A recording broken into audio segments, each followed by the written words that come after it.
Hey everyone, welcome to another BRAP. No Crossfire on Friday means BRAP rant at 7 p.m. in place of Crossfire. Do me a quick favor, everyone. Smash that like button. I'm going to drop a link here in the live chat. Please do me a favor and retweet the link on your favorite social media channel. I have with me this evening for this rant, I have Game Logic. What's going on, Game Logic? Hey man, how are you? I'm doing well, man. So I'm Logic. I'm a little bit of a dilemma here, man. As you know, I wasn't really happy with Amazon because my special edition steel case book edition of Final Fantasy 16 wasn't scheduled to arrive till like 10 p.m. today, and it arrived at 2 o'clock. And of course, I'm seeing people. I saw Eric Jackson post a tweet, took a picture of his special edition, steel case edition, whatever you want to call it, Final Fantasy 16. And then I saw others, and I don't know, dude. Do I keep this thing? Like I really want the steel case, man. I really do, and all the other goodies that come with it. That's my dilemma right now, Hamp. I'm not sure what to do, man. And part of that dilemma is that I actually went out and bought the digital version yesterday on the PlayStation Store and started playing the game. Started playing the game last night, so I'm enjoying the game. It's definitely a Final Fantasy game. I know we talked about this, Logic, that the demo kind of presented itself as this Game of Thrones, fast-paced, action-oriented, high on octane type of experience. It has moments of that, but it has moments of where, yeah, this is a Final Fantasy game. So I'm wondering if some people who are maybe new to the franchise who thought that this may be more like Devil May Cry-ish or feel like, based off the demo, if they play the demo, if they thought that, if they think that this would be, the demo's like kind of a representation of the entire game. It isn't. I think it's a small slice of the game for what I've experienced so far. But it's going to be interesting. I'm curious. I'm going to be curious to see feedback from the gaming community next week as more people have played this game. So, and not all the reviews are out, by the way. There's still a couple reviews that are pending. So it's going to be interesting to see what the other reviews have to say about Final Fantasy 16. Yep. All right. Yep. Yeah, go ahead, Amp. No, I was just saying, yeah. All right.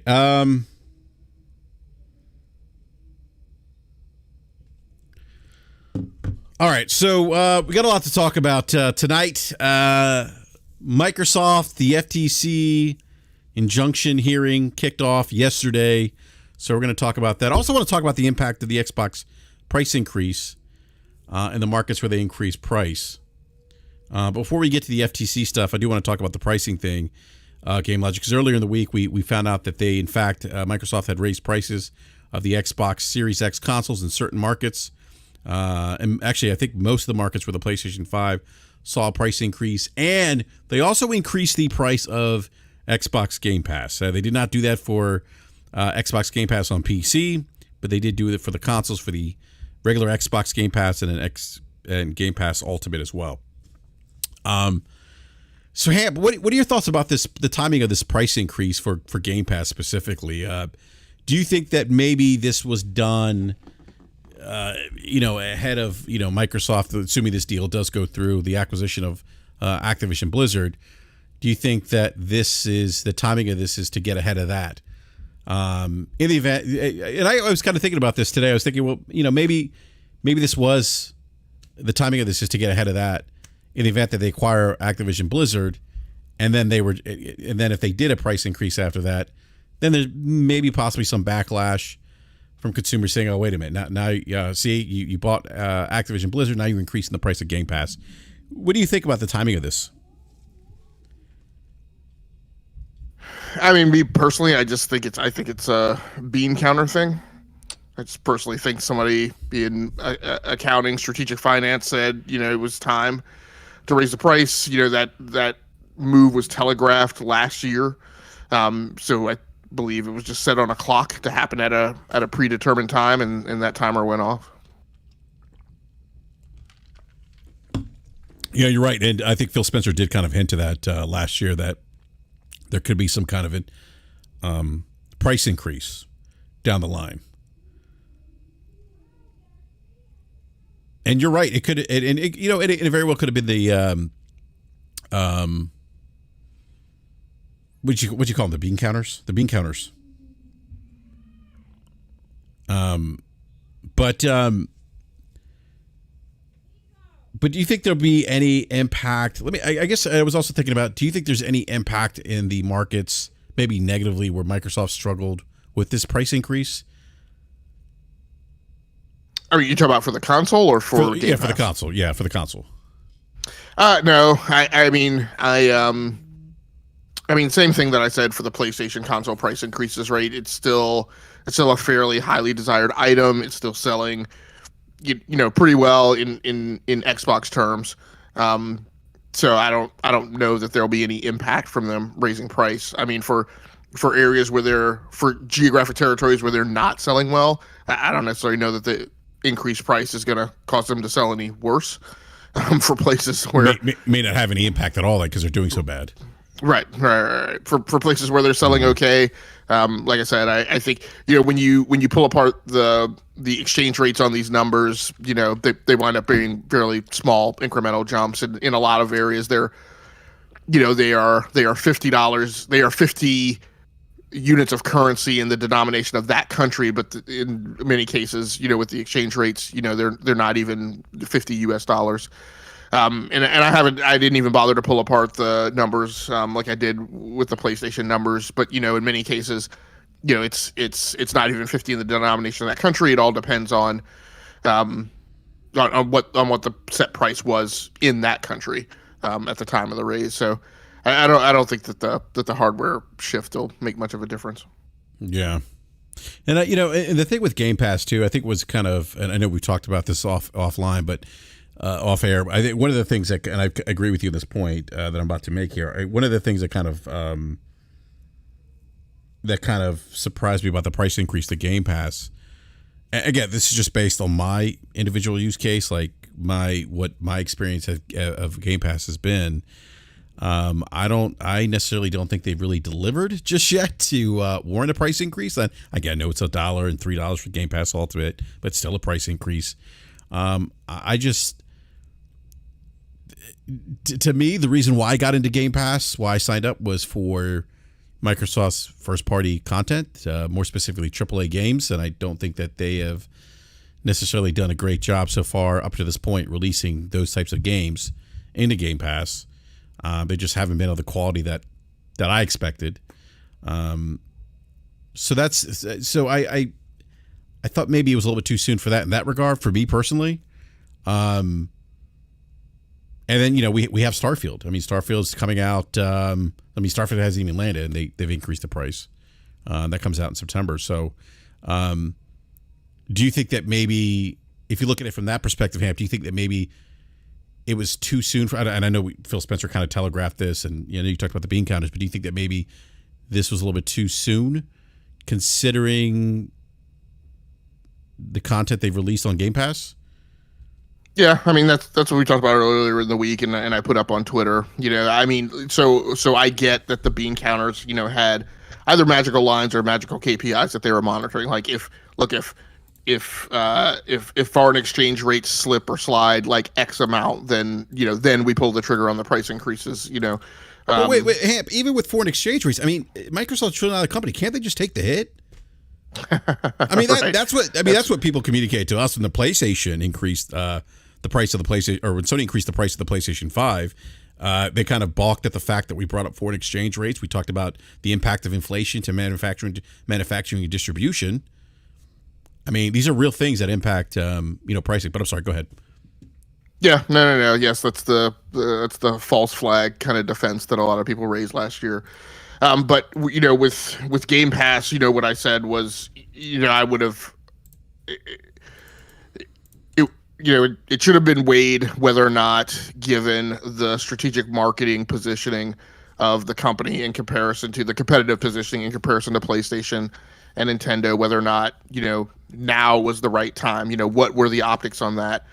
And the problem that I have from a business perspective is, what's been delivered so far this year has been, Ghostwire Tokyo, Minecraft Legends, Hi-Fi Rush, and Redfall.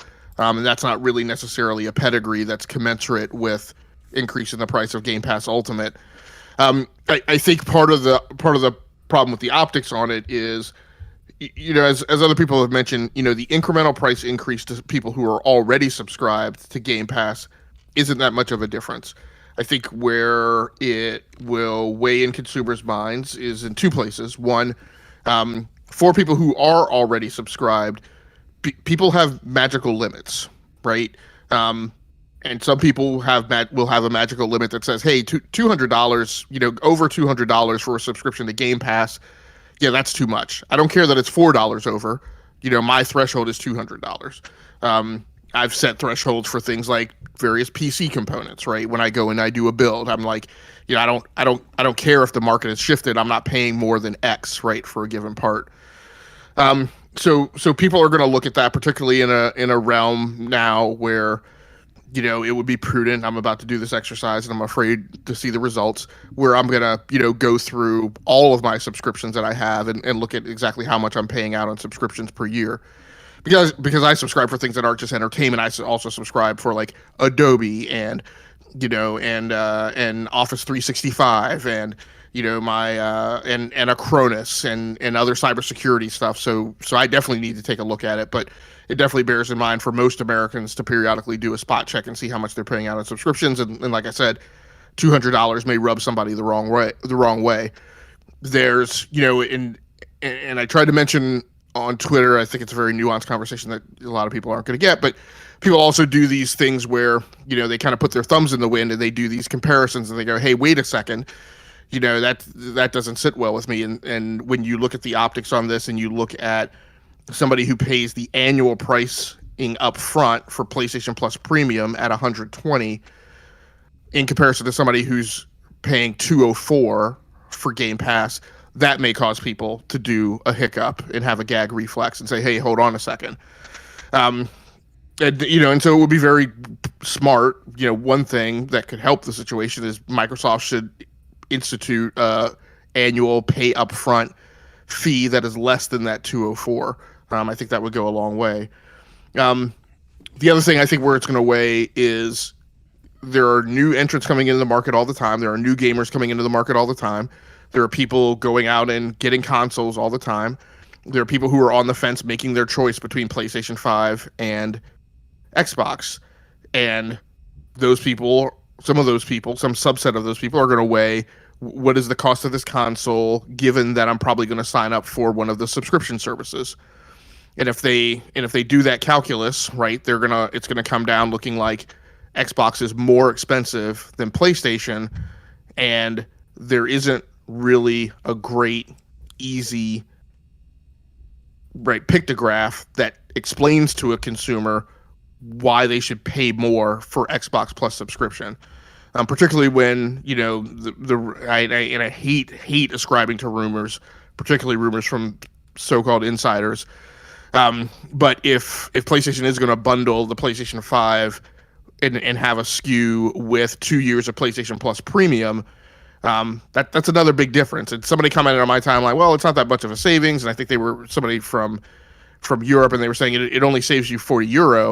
And I'm like, but dude, if then the calculus becomes you're paying, €80, or let's just say $80 right up front over 2 years, right, for PlayStation Plus Premium in comparison to, or let me say $160 in comparison to paying $400 something for 2 years of Game Pass Ultimate. That's a huge difference for somebody weighing that choice.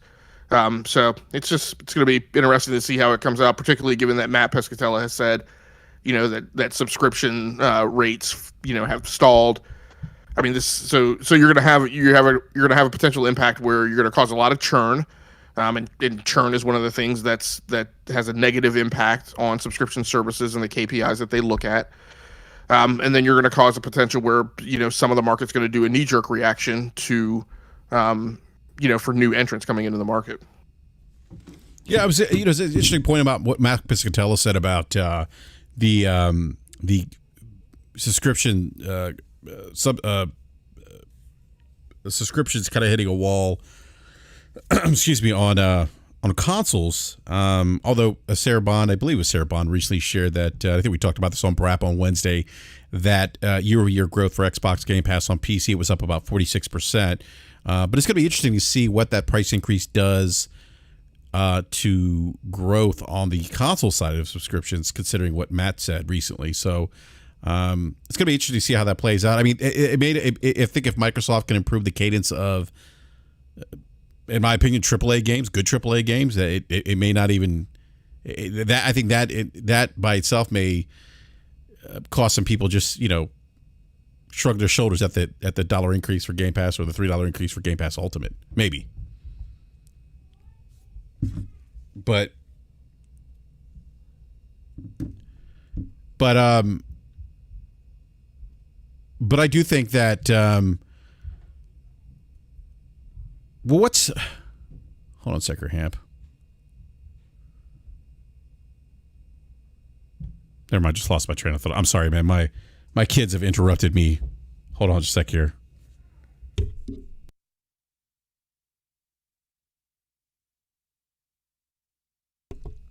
All right, sorry about that, everyone. I forgot to lock my door while I was podcasting. You know what I need, Logic? I need one of those. I think you mentioned this. Getting like one of those on-air like lights outside my room. Yeah. Yeah. So that, and actually, I typically do lock the door, and I forgot to do that. My son walked in here. He's trying. You may have heard him earlier. We were talking. He's trying to play the Nintendo, the NES Mini, and I applaud him for that. I think it's great. He's walking around with the controller. He's like, I want to play the Nintendo. But I can't hook it up for him right now. So anyhow, oh geez, I forgot what I was saying now. Yeah, no, I think that again, if the release cadence improves and they start releasing games that really start moving the needle for the platform and they start delivering these great gaming experiences, and when I say great, in my opinion, it's not just actually. So I will say like more AAA type experiences, but sprinkled in with other AA. Experiences that are really solid experiences. I don't take issue with the price increase, but I do think if that doesn't happen and they continue to miss the mark with the quality and release cadence of some of their first party games, I think I think that I don't think the optics of that increase would look good for them, in my opinion, at least. So, but that's the problem, is that they're not going to do that, right? Like there's not going to be any change to the level of game, I guess I want to call it, right, that we're going to get out of the portfolio annually, right? Like Matt Booty says, their objective is to put out 4 first party games a year, not 4 first party AAA summer blockbuster type games. Right. And when I talked about it before, when he ran through that list, the games he counted up were, Hi-Fi Rush, Minecraft Legends, and then you're going to get Starfield and Forza. So at best, it sounds to me like you're going to get 2, maybe arguably summer blockbuster kind of games. But the other 2, are going to be probably in the realm of Hi-Fi Rush, Grounded, Pentiment, games like that. And I think, and again, this is a topic of growth. So it's obvious and clear that the consumer base that is on that platform now as their primary platform and vocalizes at a very high volume their complete contentment with Game Pass and accepts no criticism of Game Pass, it's clear that they're going to be fine with that, right?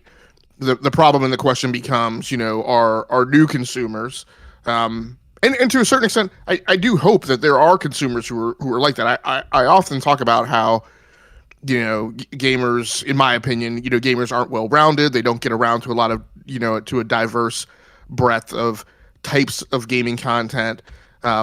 So I've always argued strongly that there needs to be more double A's, right? across the industry, and there needs to not be this hyper focus on AAAs. But that's my consumer view and my artistic consumption view. As a business, in order to drive a subscription service, it's going to be, I think, tougher to have I'll call it a more muted portfolio that's coming out, and then concurrently raise the price. I think the thing I said on Twitter is I said, look, if Piscatella's right and subscriptions have stalled, then you don't grow a stalling business by increasing prices.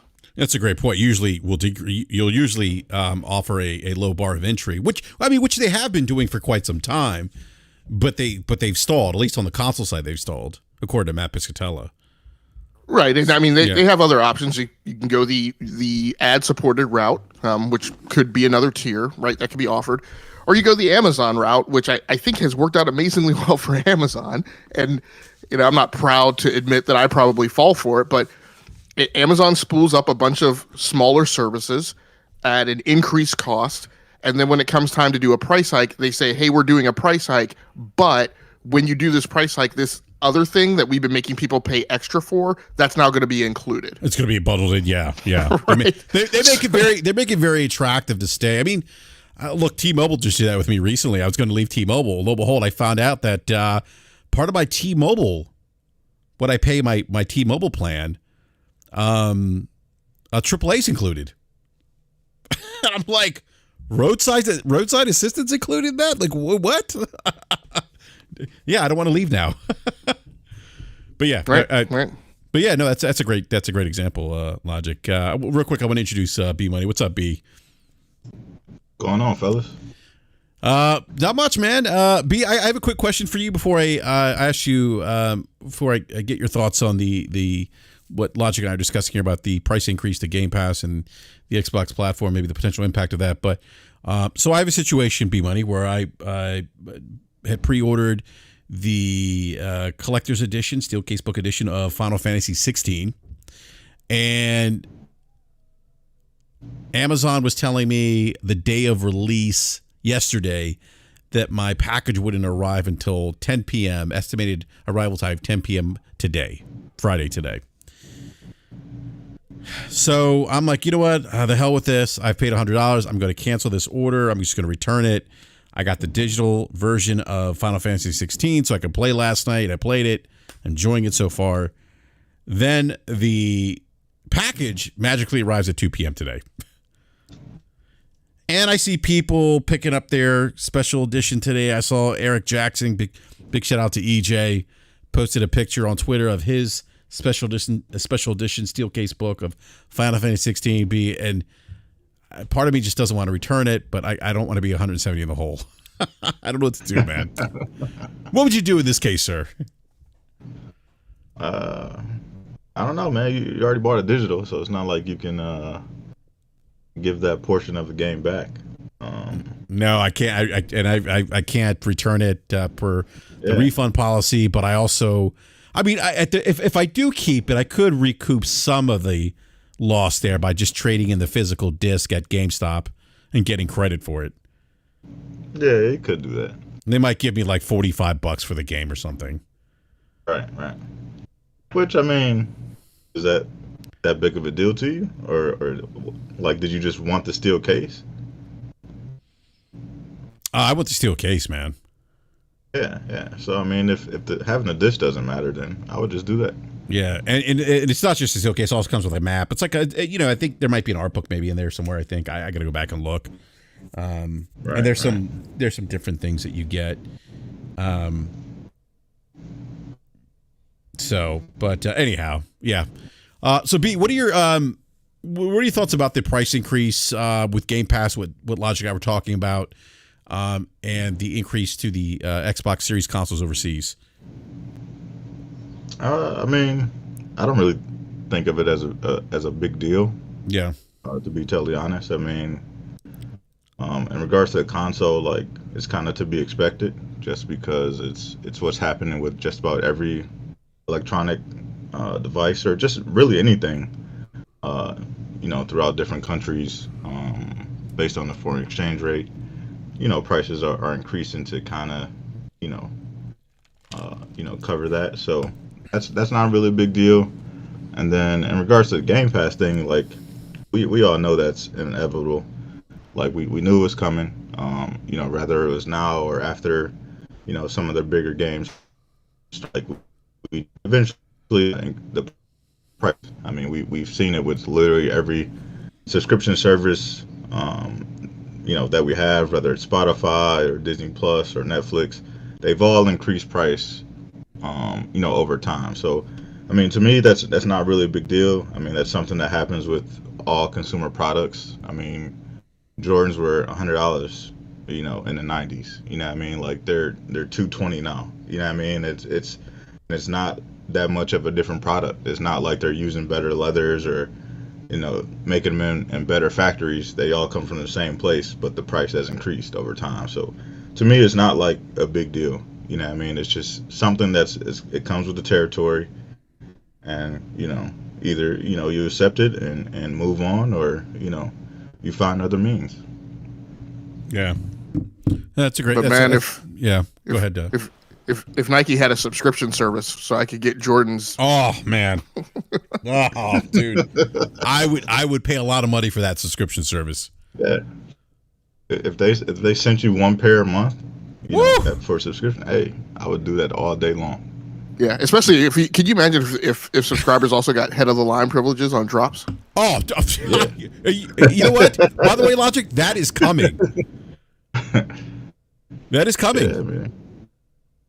Nike's listening to this show right now. And they're like, they're writing this down. Thank you, Game Logic, for maybe Nike should hire me instead of Microsoft. Maybe. Yeah, maybe. Or maybe the FTC should, according to some people in the live chat right now. Yeah. So, oh my God. Yeah, I would subscribe for that in a heartbeat. I would even pay to, get privileges to jump in front of the line to get, some of the shoes, some of those releases. Yeah. I mean, I would say Nike could charge. They could charge. So if you were going to get delivered 4 Jordans per year, right at your subscription price, and you'd pay no extra, and then you could obviously order your additional shoes on top of that. They could charge say $200, right? So that could be an $800 subscription, and then plus they could put a kicker on there if you wanted head of the line privileges. So they could probably charge in excess of $1,000. Yeah. For that subscription, easy. I probably could. Yeah, they definitely could. They definitely could. And people like us will happily subscribe. Right. Yeah. But oh man, you just gave Nike a great idea, Logic. Go ahead, man. Hey, it'd be like Game Pass, man. I'd actually buy more Jordans. you get Jordans at a discounted price, so you would buy them, right? Well, what we hear from this chart, you can see that over time, what we find is actually Jordan subscribers actually buy more Jordans than normal consumers. Exactly. They don't just try them out. They're supporting their shoe manufacturers. So any other thoughts on the impact of the Xbox price increase to Game Pass and the Series consoles? All right. We'll go ahead and move on. Logic, you chiming in? I thought I heard something. No, I'm good. Oh, okay. Yeah. So, all right. So I want to go to the Microsoft, Xbox, FTC injunction hearing that's happening right now. I mean, I don't even know where to begin, to be honest with you. I guess I'm seeing some things in the live chat here. One-on-one Ravens fan says, at no point of any of their cross-examinations with gigantic executives from Xbox and their subsidiaries the last 2 days have they asked any of them how does this benefit consumers or hurt them. I want to just one commentary here. The one thing I've noticed, and this is the unfortunate part, I think, of this injunction hearing that's happening. And Logic, I'll have you explain what an injunction hearing is, because I think people are misconstruing that. People are saying this is why the FTC didn't want to go in front of a federal judge. They're in front of a federal judge. Actually, the FTC filed for this to happen. So there's I guess what's kind of Brad, just let me interject. So I'll double check, but they are in front of a federal judge on the West Coast. So they are in a circuit jurisdiction, right, associated with where they filed, right, associated with where Microsoft is located. Obviously not not filing right in their own territory where things may have been more favorable to the FTC. Yes, and yes, that's true. They're the West Coast, but they're still in. The point is, they filed to get in front of a federal judge. People are saying this is why they didn't want to file and go in front of a federal judge. I'm like, no, they're in fact in front of a federal judge right now. They filed for this to happen, and so I guess what's really disappointing for me, what's kind of, I think, unfortunate about the dialogue that I'm seeing around the FTC trial, the Microsoft, the FTC injunction trial or hearing, I should say, is that you could see both sides. Like the console warriors are. It's like they put on their Hulkamania t-shirts. It's 1988 all over again. It's WWF Saturday Night Main Event.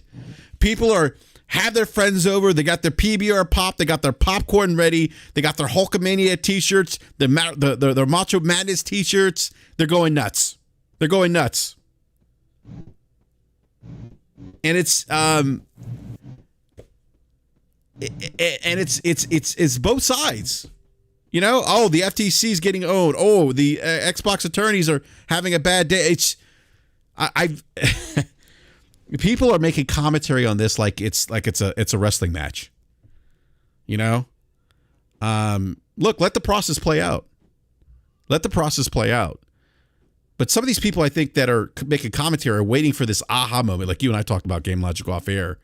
That people are waiting for this Hollywood courtroom drama moment to happen, you know, and some of the commentary I'm seeing, I'm like, have you never watched a court proceeding?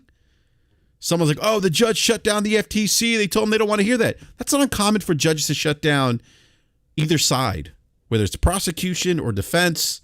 That happens. I wouldn't just run with that and just spike the football and be like, that's a win. This process still needs to play out.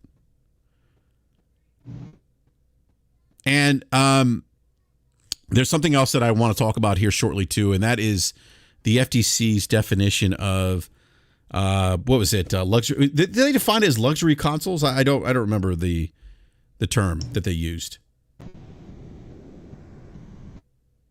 Was it high-end consoles? I feel like I'm gonna need to look this up.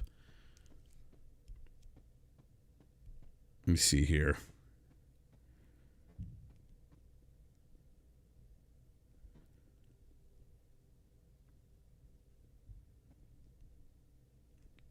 Look this up real quick.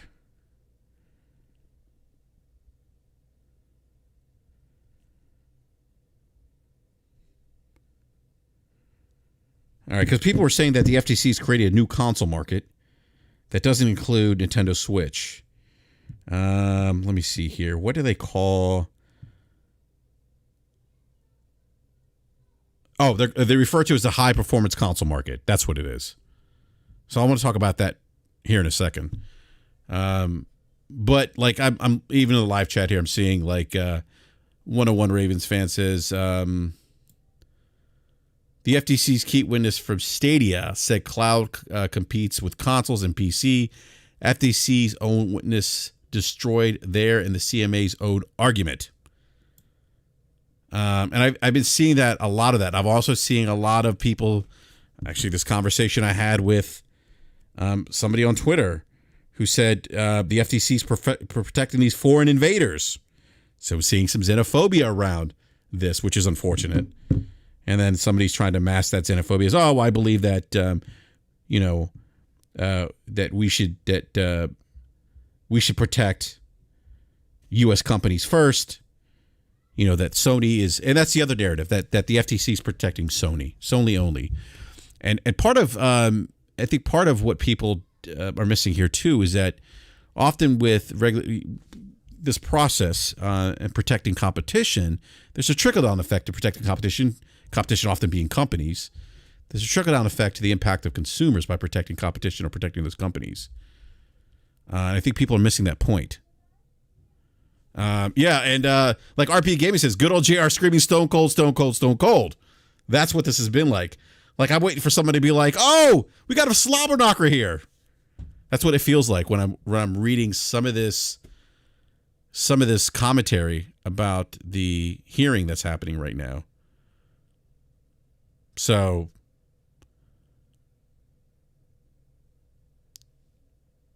I just anyhow, but I want to open it up here to the panel.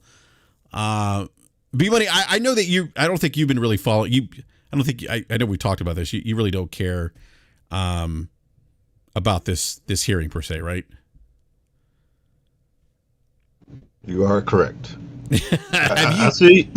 Yeah. Have you been seeing some of this stuff?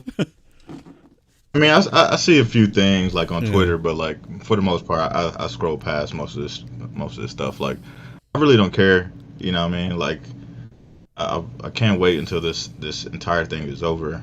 I just really want to talk about video games. Yeah. Like I said from the beginning, like if I was PlayStation, I wouldn't even be fighting this. I'd say take Call of Duty, take all the Bethesda games, take all that shit. I don't care. Y'all can have it. I think the only reason why they're kind of standing on this square is because that would look crazy to their fans, like to PlayStation fans. Like, oh, they just gave up. They just gave them Call of Duty. They took all the Bethesda games off the console. They took all the Activision games off the console. That's like the only reason why they're kind of like trying to put up this fight. Like in reality, you know what I mean? Like they have to stand on their on the studios that they've built. You know what I mean? There's a reason why they're going after this multiplayer push. You know what I mean? Like there's a reason why they went and bought more studios. Like at the end of the day, like we know eventually Call of Duty is going to be exclusive to Microsoft. I don't care what Phil says in court. I don't care how many times he says it on Twitter. I don't care how many times he says it in an interview. Their goal purpose is to put as much content on their box and where Game Pass is. And that's it. You know what I mean? Like we've seen this more and more as this trial has kind of gone on, where they said like, yo, take that game off PlayStation. It's an exclusive now. You know what I mean? Where they had the game planned to be on PlayStation. So at the end of the day, I mean, that's what Microsoft wants, and that's great for them. You know what I mean? And that's something that they should do. They spent all of that money. They want to gain market share. That's the perfect way to do it. You know what I mean? But at the end of the day, I don't care about none of this stuff. You know what I mean? Let's just get back to games. Let's talk about the great games that are coming out. Talk about the studios that have kind of been developed over the last couple of years, have broken off of major studios and kind of created their own lane, and they're producing new games and stuff like that. This is nonsense to me. You know what I mean? Like at the end of the day, it's Call of Duty for the most part. Like I don't really play Call of Duty like that. I'll pick it up every 4 or 5 years when a new Modern Warfare game comes out. But other than that, I don't care. Like I play Battlefield. Like this doesn't really mean much to me. Yeah. No, I hear you, B. That's a fair point, man. I mean, I don't disagree. I've always said I find it. I was always surprised that Microsoft was willing to spend $70 billion on a game on a publisher and then not pull Call of Duty as exclusive. Like that to me would seem like the logical thing to do, especially if you're trying to gain more market share. Right. To pull that that game from your competitor. But some of the commentary that I'm seeing, and I'm seeing here in the live chat, like Unruled Grizz says the FTC is literally protecting Sony, a foreign company. So are you saying, Unruled Grizz, that if this was an American company, that was, let's say Sony was an American company, that would be okay? Like this emphasis on Sony being a foreign company is totally irrelevant to the conversation. I don't understand why people are hyper-focused on a foreign company, as if the FTC should somehow stop doing its due diligence or stop doing its duty to protect consumers. Like Nate says, the FTC is protecting competition for a consumer market. It's almost like people are suggesting that because Sony's a foreign company, which is irrelevant to the conversation, and because Microsoft is an American company, that the FTC should just turn its back and not do its due diligence and protect competition for the market. Like Hey, Grizz, the problem and the thing you're skating by is you're saying any company that's number one in, you're saying in the market. Let me back you up and say in a market shouldn't be protected. I don't understand why it's okay to skate by the fact that Microsoft is a $3 trillion company that has strengths in adjacencies that can be directly leveraged into gaming. They have strengths in cloud. They have strengths in other areas that can be leveraged. And that's one of the things that's the topic of antitrust and anti-competition. It is the same thing if Amazon was trying to buy one of these companies or if Google was trying to buy one of these companies. It is a matter of the big five. The market capitalization of Microsoft is wildly at a different scale than Sony. We've been over this several times before. Microsoft is a $2 trillion, $3 trillion company, all depending on when you take your snapshot of the stock market. Sony is a $100 billion company plus, 110, 115. In normal terms, there is no way in the world that Sony should be beating Microsoft in the gaming industry. They had a one console generation head start. It's not like they're Nintendo, who had decades of experience before Microsoft came into the market. They had one generation of head start. Microsoft has all of the resources that are necessary to be a competitor to Sony, but they haven't done it. The fact that Sony is the number one competitor in the gaming market is in fact representative of the fact that the competitive system and the antitrust system is working as it should, because it should not be that way. That's a great logic, and that's a great point. I was getting ready to pivot to the fact that, like, Microsoft's a $1 trillion company. This is why, and just by, if you look at the size of Activision as a publisher, a $9 billion publisher, who has arguably the most popular game, at least here in the Western Hemisphere, that this is why this deal is getting scrutinized the way it is. Notice that it wasn't as heavily scrutinized by the same FTC that's looking at this deal as when they acquired ZeniMax Bethesda. Hey, and Unreal Grizz, I mean, now I think this is going to be fun. So are they, no, Microsoft fumbled and stumbled because of the SO. I don't care what the causality is. That's not Sony's fault or Sony's problem. It's not Nintendo's fault or Nintendo's problem. It's not the consumer's fault. The problem and the fact of the matter is that Microsoft, as best as we can tell, didn't appropriately utilize its resources to gain an equivalent competitive footing in the gaming industry. And the FTC's job is to make sure that they are not allowing an acquisition and merger to go through that allows one corporation to have an undue influence on the market. That's the point. It doesn't matter whether they're purchasing a PC or software company or anything to boost Windows.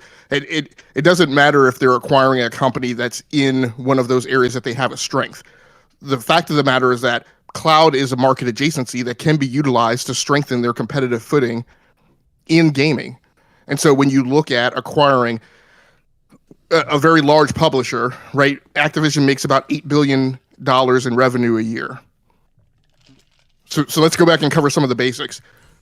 10 companies or so earn about 65% of the revenue in the gaming market, leaving the remaining 35% to be earned by the multitude of other gaming companies that there are in the market. Microsoft and Activision are two of those top 10.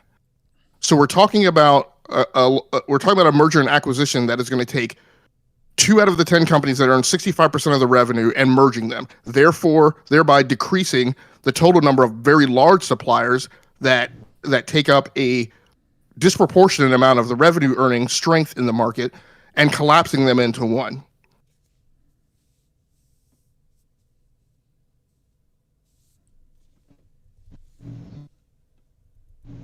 I'm waiting for Grizz to respond.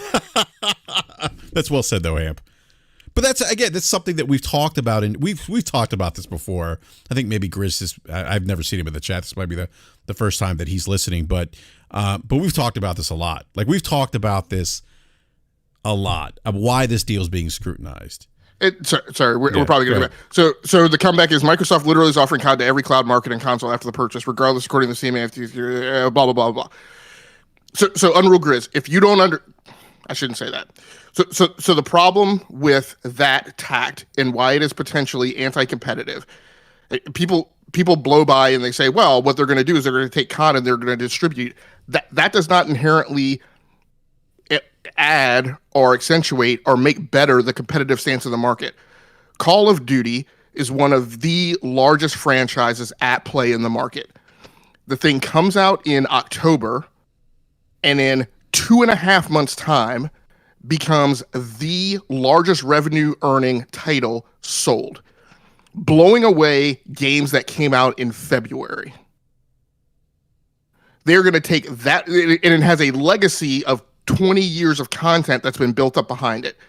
It is a literal footlocker of maps, weapons, other things that they can reach into at any point to chuck into a season, right, to keep that machine going. You're going to take that and you're going to peanut butter it around the market into additional submarkets that it's not in. So it already sucks all the air out of the room in the markets where it's currently at play. And now you're going to take that property and put it over on the Switch and in the cloud gaming.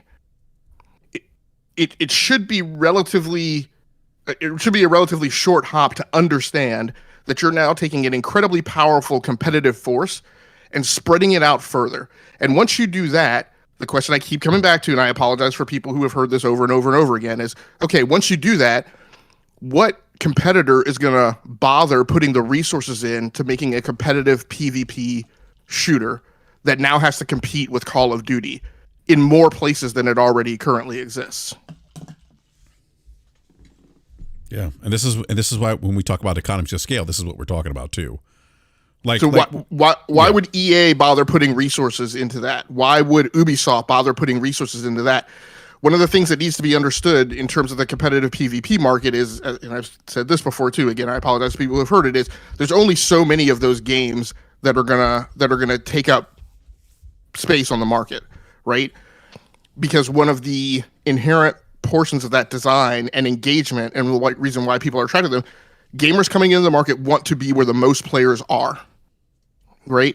And yes, there have been plenty of other PvP games out on the market. There's been Dreadnought. There's other games, but the point is that when players come into the market, players look at what games have the largest concurrent player base, and that's where they want to go play.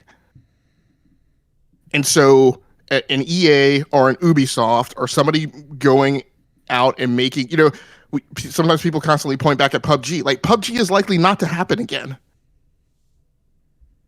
Right? It was lightning in a bottle, and it was a thing that came along. But now that you have Fortnite, Apex, Call of Duty, the market is essentially a market that the three of those would have to lose. They would have to make a significant misstep. Yeah, Ubisoft does XDefiant is not grammatically correct. Ubisoft is doing XDefiant. What I mean by that is XDefiant hasn't launched. It hasn't taken up position on the market. We don't know how well it's going to do. Now, what I will say is what Ubisoft does, and Darkseid, I included Fortnite in that bucket. What Ubisoft does do, and what I'm very impressed by, I think I mentioned this on the last show, is they will put their shoulder to grindstone and they will keep cranking away at something and keep throwing money at it in an effort to make it a going thing. I should add Rainbow Six Siege to that as well, because that's a very profitable business that Ubisoft has done a great job with. That they, just like you said, they stuck to that because that game was not what it is today. When it released, it was very buggy. It didn't have a high player count, and they stuck to that, and it has over 70 million players. So, yeah. So Max Wainscott is saying pretending that COD is some kind of permanent force in gaming is reductive. I don't. How do you say 20 years of past history is reductive, Max? I'm not making up COD's position on the market. It's been in the market for 20 or so years, and consistently over the last decade, it has been the number one in the top 3 earning titles in revenue on the gaming market. You know what's really I'm sorry to interrupt, Hamp, because I'm reading some of the commentary here on Twitter. You know what really kind of rubs me the wrong way? This narrative that was started by a lot of the Xbox influencers that somehow the FTC is wasting our taxpayer dollars. One, we've already explained that budget's already been allocated. But two, why are we arguing against checks and balances? and whether or not you agree with that the FTC should block this merger or not is irrelevant. The fact is that they're doing what they're supposed to do as a regulatory agency. Why are people speaking out? That is the most anti-consumer stance, most anti-consumer thought. And I don't understand why people are okay. Like are people not thinking this thing through? Like, you want the FTC, you want regulatory agencies to question these large mergers and acquisitions, especially by these trillion-dollar companies like Logic you mentioned, have the infrastructure to leverage adjacencies that other competitors just can't. And I've asked this question like when Microsoft was announcing the deals that they were making with Boosteroid and who else was it? There was another one I don't remember.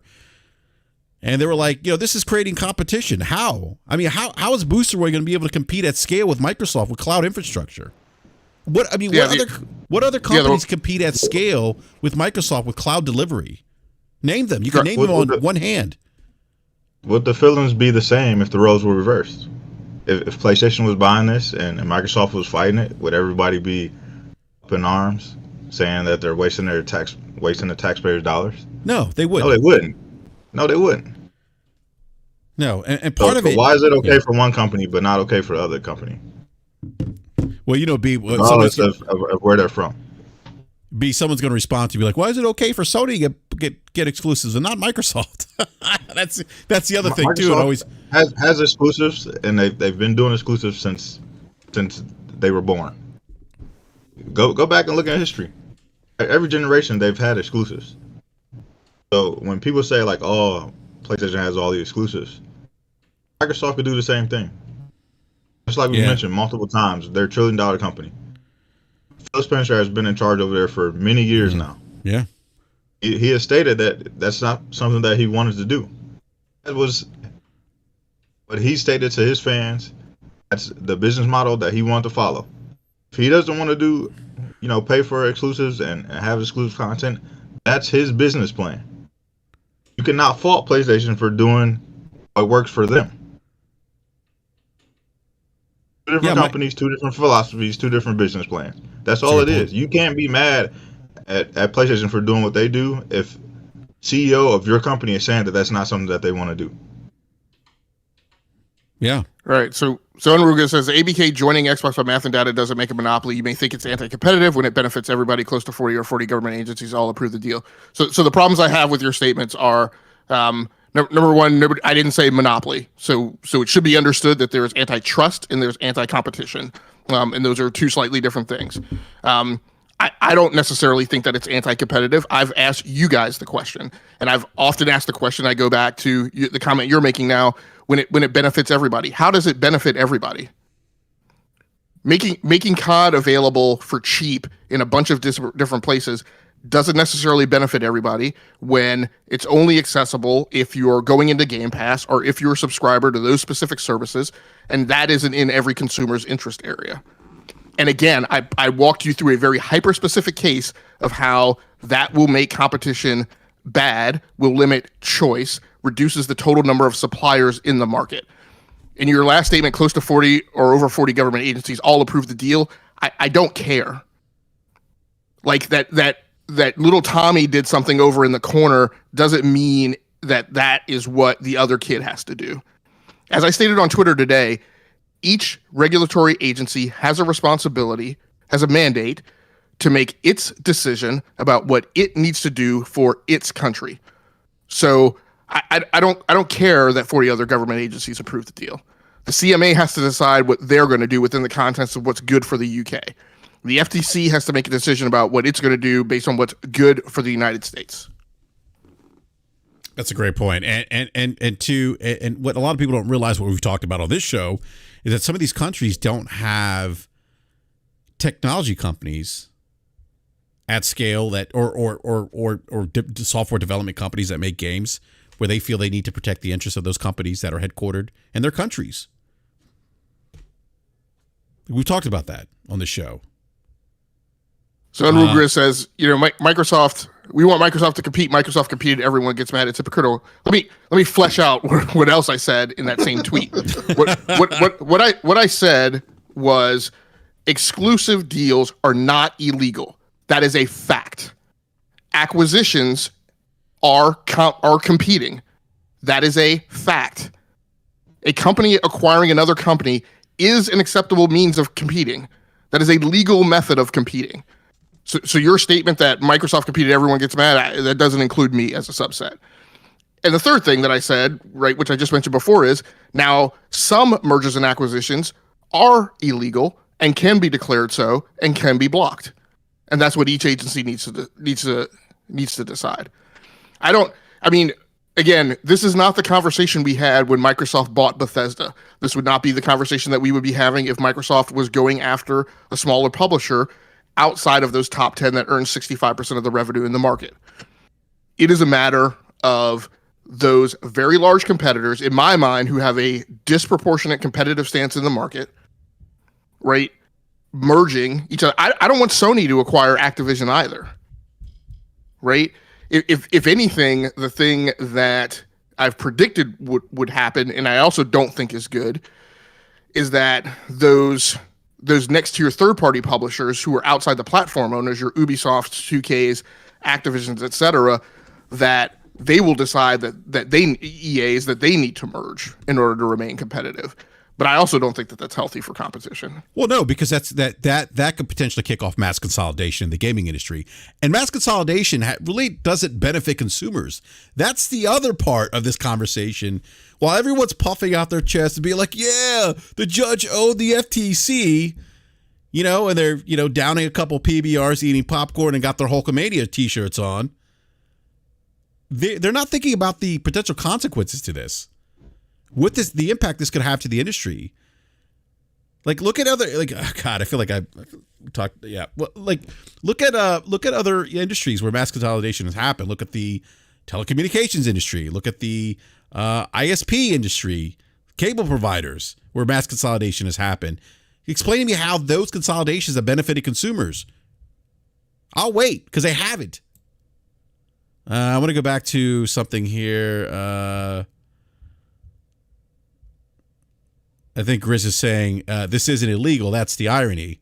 Well, like Game Logic said, yeah, the act of acquiring isn't illegal, but the acquisition can be deemed anti-competitive, can be deemed as harmful to competition. That's why we have these checks and balances to ensure that whatever. Yes, it is legal. Like it is a form of competition. Microsoft can try to buy it, but just because you can do something. There's a certain test that has to go through to be determined if it's actually harmful to consumers, to competition. That's how we keep the free market. That's how we keep consumer choice. Go ahead, Logic. No, that's right. And whether or not this acquisition or merger is illegal is what they're going to see in the FTC administrative law judge for in August. So that cuts back to the question you were originally trying to get us to, BRAP, which is that the preliminary injunction hearing is not the swan song, right? This is just an effort to make sure Microsoft does not proceed forward. Oh, by the way, Logic, I don't mean to interrupt, but the media coverage of this has been kind of bad too. I've seen like people suggest that this injunction hearing is if the FTC is ruled against in this injunction hearing that it's over. And that's not the case, because they still need to go to that August 2nd hearing with the FTC's administrative judge still has to take place regardless of whatever happens from this hearing. But sorry, go ahead. Right. Yeah, the way you could kind of think about it, and I won't say this analogy is perfect because I'm not a lawyer, but you could kind of think about it as like the bail bond hearing, right? This is the hearing to determine whether or not bail is going to be set. It's a preliminary hearing to make decision on a lesser judiciary finding, right? That gates the behavior that Microsoft and Activision can engage in prior to the hearing. So nothing that happens out of this preliminary injunction has any impact on whether or not that ALJ hearing in August will happen directly. What happens at this preliminary injunction hearing could influence decisions that the FTC makes. But if the injunction is granted, then the case in August can proceed forward. If the injunction is not granted, the case in August will still proceed forward. What will happen is that any of the evidence and any of the things that were brought up in the preliminary injunction hearing will now be at the disposal of the ALJ right in August. It may influence how that judge finds. But again, that's an incredibly individual, right, legal perspective to have. Who knows what that individual will say? That individual might say, hey, this federal circuit court didn't approve the preliminary injunction, and so it's highly likely that even if I disapprove the merger, that it's then going to be appealed and go to federal circuit court. And in that federal circuit court is going to look back at the evidence that was presented in the preliminary injunction, and they are also therefore likely to not block the merger. So why would I bother, right? But that's a whole convoluted thing to try and apply game theory to as to how it's gonna come down. To which I would say, why would you bother doing that, particularly when you don't have any domain expertise in law? But the point is that the preliminary injunction is an effort to prevent Microsoft and Activision from proceeding forward with the merger, which they could do at risk. The problem is, obviously, that presents for Microsoft and Activision if they do proceed forward at risk, and then they go to court, and then it gets blocked, and then they have to appeal, right? Then they're at risk for incurring a bunch of costs of a bunch of things that they're going to have to back out of, and they're probably going to encounter additional legal problems, all on the way.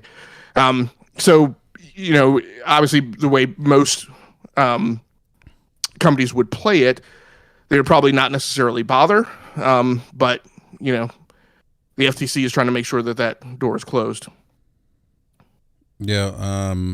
Let's see here. I think Grizz responded, LOL, the deal's over. They'll pay fine and it's over. Reported by Hodlog himself, who's a lawyer. So, like we just said. No, Grizz, your problem is that you looked at one data point.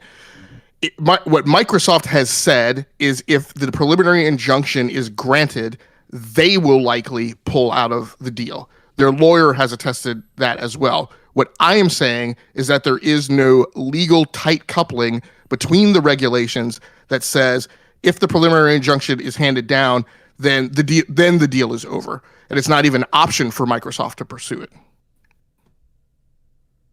He's saying Hogue Law says otherwise, I think, is what he's saying. Well, I mean, if you want to believe Hogue Law, then I don't know why you're hanging out around here, and you can go listen to that one podcast and listen to that one individual source of information who I will say has not always gotten it right. And you can believe what you want to believe. That's fair.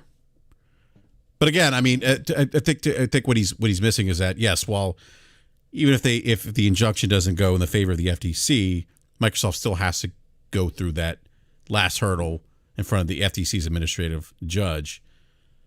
And the deal could still potentially be blocked by the FTC. Yep. And I mean, look, guys. I mean, I'm seeing a lot of predictions in chat, and my whole point of it is that what you're saying is that if the preliminary injunction is granted or is not granted, then you predict that a lot of these things are going to happen. And all I'm saying is those are just predictions. Exactly. Yeah. That's different when something is handed down in court, and as a result of that, there are a round of legal activities that happen that are a direct cause of that, and there's no option for the people involved in the case to take any other course of action. Yeah. Well, I mean, Max is saying the FTC loses the injunction, Microsoft will close the deal. The judge in August won't reverse the merger because they never do. That's actually not true, but okay. The CMA agrees with concessions. ABK games come to Game Pass, and in 20 years, I know he's saying after that, there'll be no consoles, and you'll bounce between you, Sony, and Microsoft game. What? I don't know what he's saying. Okay. We'll go to Super Chat, Donald Brown. $10 Super Chat for Donald Brown. Brett, why are you talking about games? You should be talking about your Washington Wizards and B Money, the Bulls suck. You should become a Clippers fan. Hold up, brother. Hey, B Money, don't let him slander your Bulls like that, man. No, it's better. I don't know. Bulls Nation all day, baby. I don't know what the Wizards are doing. That's another conversation. They just gave away the house. But I don't know. I'm okay with the rebuild. I guess it's good to hit the reset button. I guess, dump some of that Beal money, that contract money, and just start fresh. So, one over said the FTC hasn't blocked a vertical merger in years. I just don't think this will go against the mold. The U.S. has shown time and time again they don't care about consolidation. Hey, we've talked about whether or not this is actual vertical merger or not, right? I mean, we've talked about our opinions on that. I mean, but yeah.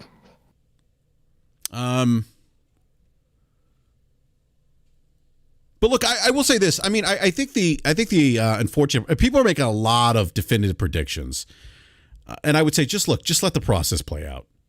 You know, people are running around like the FTC just got hit with the rock bottom, or that Phil Spencer got caught lying on stage. I mean, let the process play out. Let the process play out, and we'll see what happens. Yeah, I mean, these predictions are why everybody woke up and was shocked right when the CMA blocked the deal, and I was like, that's kind of what I predicted would happen. You did predict it, but you didn't say it was definitively going to happen. You said it could happen. Yeah. I said it was my prediction, but yeah, I don't ever say that my predictions are the definitive way it's gonna.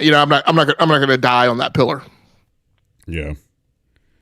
I will say this though, the one thing that there has been some nice inside baseball to how the industry works. I think that's kind of been the thing that my takeaway, because I did listen to some of the hearing yesterday. There were some really insightful things that were being discussed in terms of how the industry works, how deals are made. I think a lot of that stuff's insightful. I think that to me is the part where a lot of gamers who are passionate about the gaming industry could get a little more understanding of how the industry behaves. Like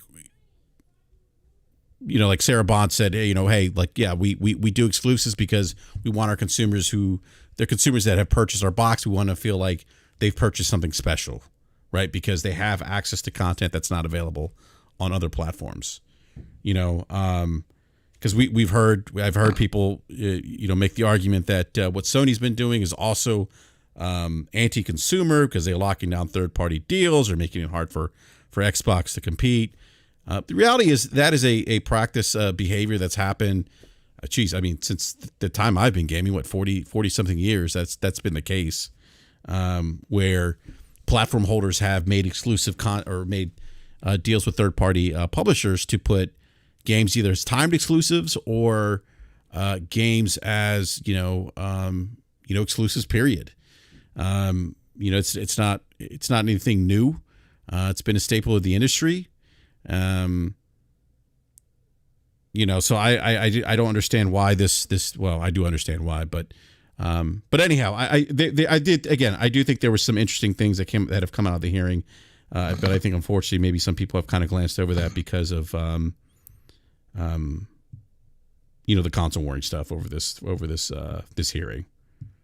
Yeah, before you get Forte on the mic, I just want to mention, because I don't know if it came out or if I just saw the alert hit my phone, but I guess another thing that came out today, and I guess maybe the way that this whole Activision deal unfolded is that Microsoft was actually trying to buy Zynga.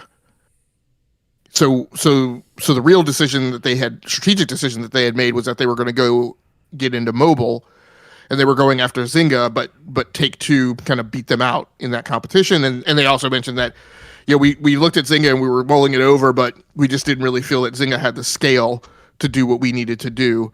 And then that's when Phil and Amy Hood started thinking about King, right? Which is another thing that I've alluded to right the whole time is that, as much as the hyper focus is on Call of Duty, I think that's a little marginalizing, right? You also need to look at the revenue gains that the Blizzard properties make, which I don't think is insignificant.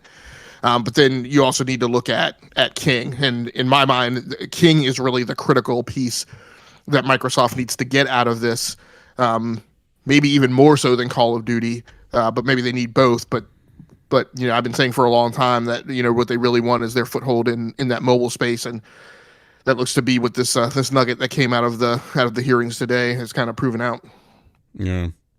Some of the things that were interesting out of the hearing was Xbox rethinking motivations to offer standalone xCloud streaming service due to high cost and their new NVIDIA partnership. The 10-year deal with NVIDIA does have a clause that allows parties to renegotiate terms. The FTC said that the merger deal does not terminate on July 18th, but rather a time when parties can renegotiate terms. Microsoft's management routinely excludes Nintendo from its reports. Microsoft analysis says PC is not a real competitor to PlayStation and Xbox. I'm trying to see. Sarabon says, I'm going to talk about Sarabon right now. We found out that Activision CEO Bobby Kotick refused to guarantee Call of Duty on Gen 9 Xbox Series X and S unless Microsoft upped their revenue share split. The FTC actually did accidentally reveal, I did hear that, they gave out the number 80-20 as opposed to the 70-30 split that's typical.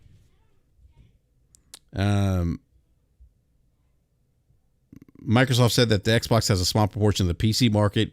They'll say cloud is a feature, a delivery mechanism, not a market powered by Xbox consoles, not Azure. Costs of operation are high in xCloud's reliance on software on a chip, or I'm sorry, it's SOC. What is it? SOC. What does that stand for again? Yes. System on a chip. System on a chip. Thank you, Forte. I said software. I knew it was system on a chip. Not comparable to GFN's dedicated GPUs. Also, somebody from Google testified who's part of Stadia said that cloud in fact competes with consoles. Also, under oath, Phil Spencer was asked if he would continue providing PlayStation on or not PlayStation. He would continue providing Call of Duty on PlayStation. He in fact said he would, so long as Sony would allow them. A lot of people were saying that was the win, and that the FTC case is over based on Phil's admission under oath. But that almost sounds like Phil is kind of walking back what we discussed earlier, Logic, that he said that something about perpetuity, that they wouldn't make a deal. They wouldn't make that kind of deal, I think. I don't remember the exact words. I think this was... Yeah, he said in an interview that, no business would agree to, offering content to another platform in perpetuity with no limitation on it. So the other thing I want to say is, so I think that particular statement, I would put that in the ambiguity bucket, because I think there were a lot of, I didn't personally listen to the testimony.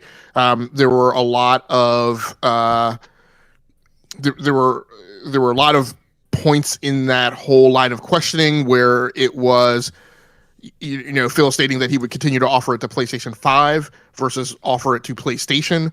So I think there's a lot of confusion about that, and I think it's being weaponized by both, the PlayStation community and Xbox community as to, which of those he said. I think people are cherry picking at which point in the conversation he said it. So that's one that I would, just say there's a large amount of ambiguity about, what he said. The other thing that I saw that came out was that, and I'm not sure if it came out in the hearing or not, or thereafter, but Spencer doesn't have, although he is the last call on whether a game is exclusive or not, he is not at an officer level within the company where he can commit Microsoft Corporation to binding agreements in a court of law. Yeah. Pete Hines, yeah, that's a great point. Pete Hines' testimony was actually interesting too, where he apologized seemingly to the PlayStation committee for Starfield being exclusive. He also mentioned that he was surprised that Call of Duty was in fact not going to be exclusive, considering that many of the ZeniMax Bethesda titles would be exclusive moving forward. And then we did find out that Indiana Jones will be exclusive. That's not a surprise to me. I would fully expect any new title coming out of ZeniMax Bethesda or ZeniMax owned studios to be moving forward be exclusive. I know they asked him about they asked Phil Spencer about the next Elder Scrolls 6. He said it's too far out to know whether it's going to be exclusive, but that's probably going to be exclusive. I believe, if I'm not mistaken, and I'd have to go back and dig this up. I thought I read today, and I could be wrong. I'm just perfect. Could be wrong. That Phil mentioned that Sony had made it difficult for Xbox to compete through their acquisition of, not acquisition, but through their third-party exclusivity deals, and that Sony trying to lock down Starfield was kind of the impetus for them to buy ZeniMax Bethesda, which is kind of interesting because as opposed to locking up third-party deals, Microsoft's knee-jerk reaction was to buy publishers, which, kind of speaks to, I think, some of the concerns from, I think, a competitive standpoint when we talk about Microsoft being able to leverage adjacencies and, let's face it, their war chest and be able to do things that other companies just can't. More specifically, Nintendo and Sony, they just can't. They can't operate like that. They don't have those kinds of funds. And again, we're not saying that Microsoft doesn't have the right or the ability, or they shouldn't, or they can't buy studios to compete. They certainly can. We talked about that earlier, but I found that kind of interesting to hear that come out. Yeah, go ahead, man. Hasn't Bethesda and Microsoft had this long-standing relationship, and all the way back to absolutely no the original, what was the original first Elder Scrolls? Yeah. Yeah. So why is it that they couldn't get those same 3 games to be exclusive on their console? Well, why is it that the company that everybody claims that is so broke able to go to Bethesda and lock down timed exclusives? The company that's had this long-standing relationship couldn't do the same thing. That's a great question, B. That's the part where I kind of scratch my head a little bit, where people are like, Sony's making it hard for Xbox to compete. Where I'm like, well, Xbox is backed by Microsoft. But to your point, B, there was some reporting by Imran Khan, like early in the console generation, that in fact he was being told that by publishers that Sony was actually outbidding Microsoft. That Microsoft would hit a point where they're like, oh, we're not going to do that. We're not paying for that. And here's where I think that those answers, right, that people could be extrapolating the wrong meaning out of them, right? Sony, this is total guess on my part. My guess is that PlayStation is outbidding Microsoft because PlayStation is Sony's primary business. Mm-hmm. And so when Jim has to go ask for money, right, Jim doesn't get a lot of pushback, right? Because the company, the corporation, is willing to make the investment so that PlayStation needs, right, to maintain its position in the market.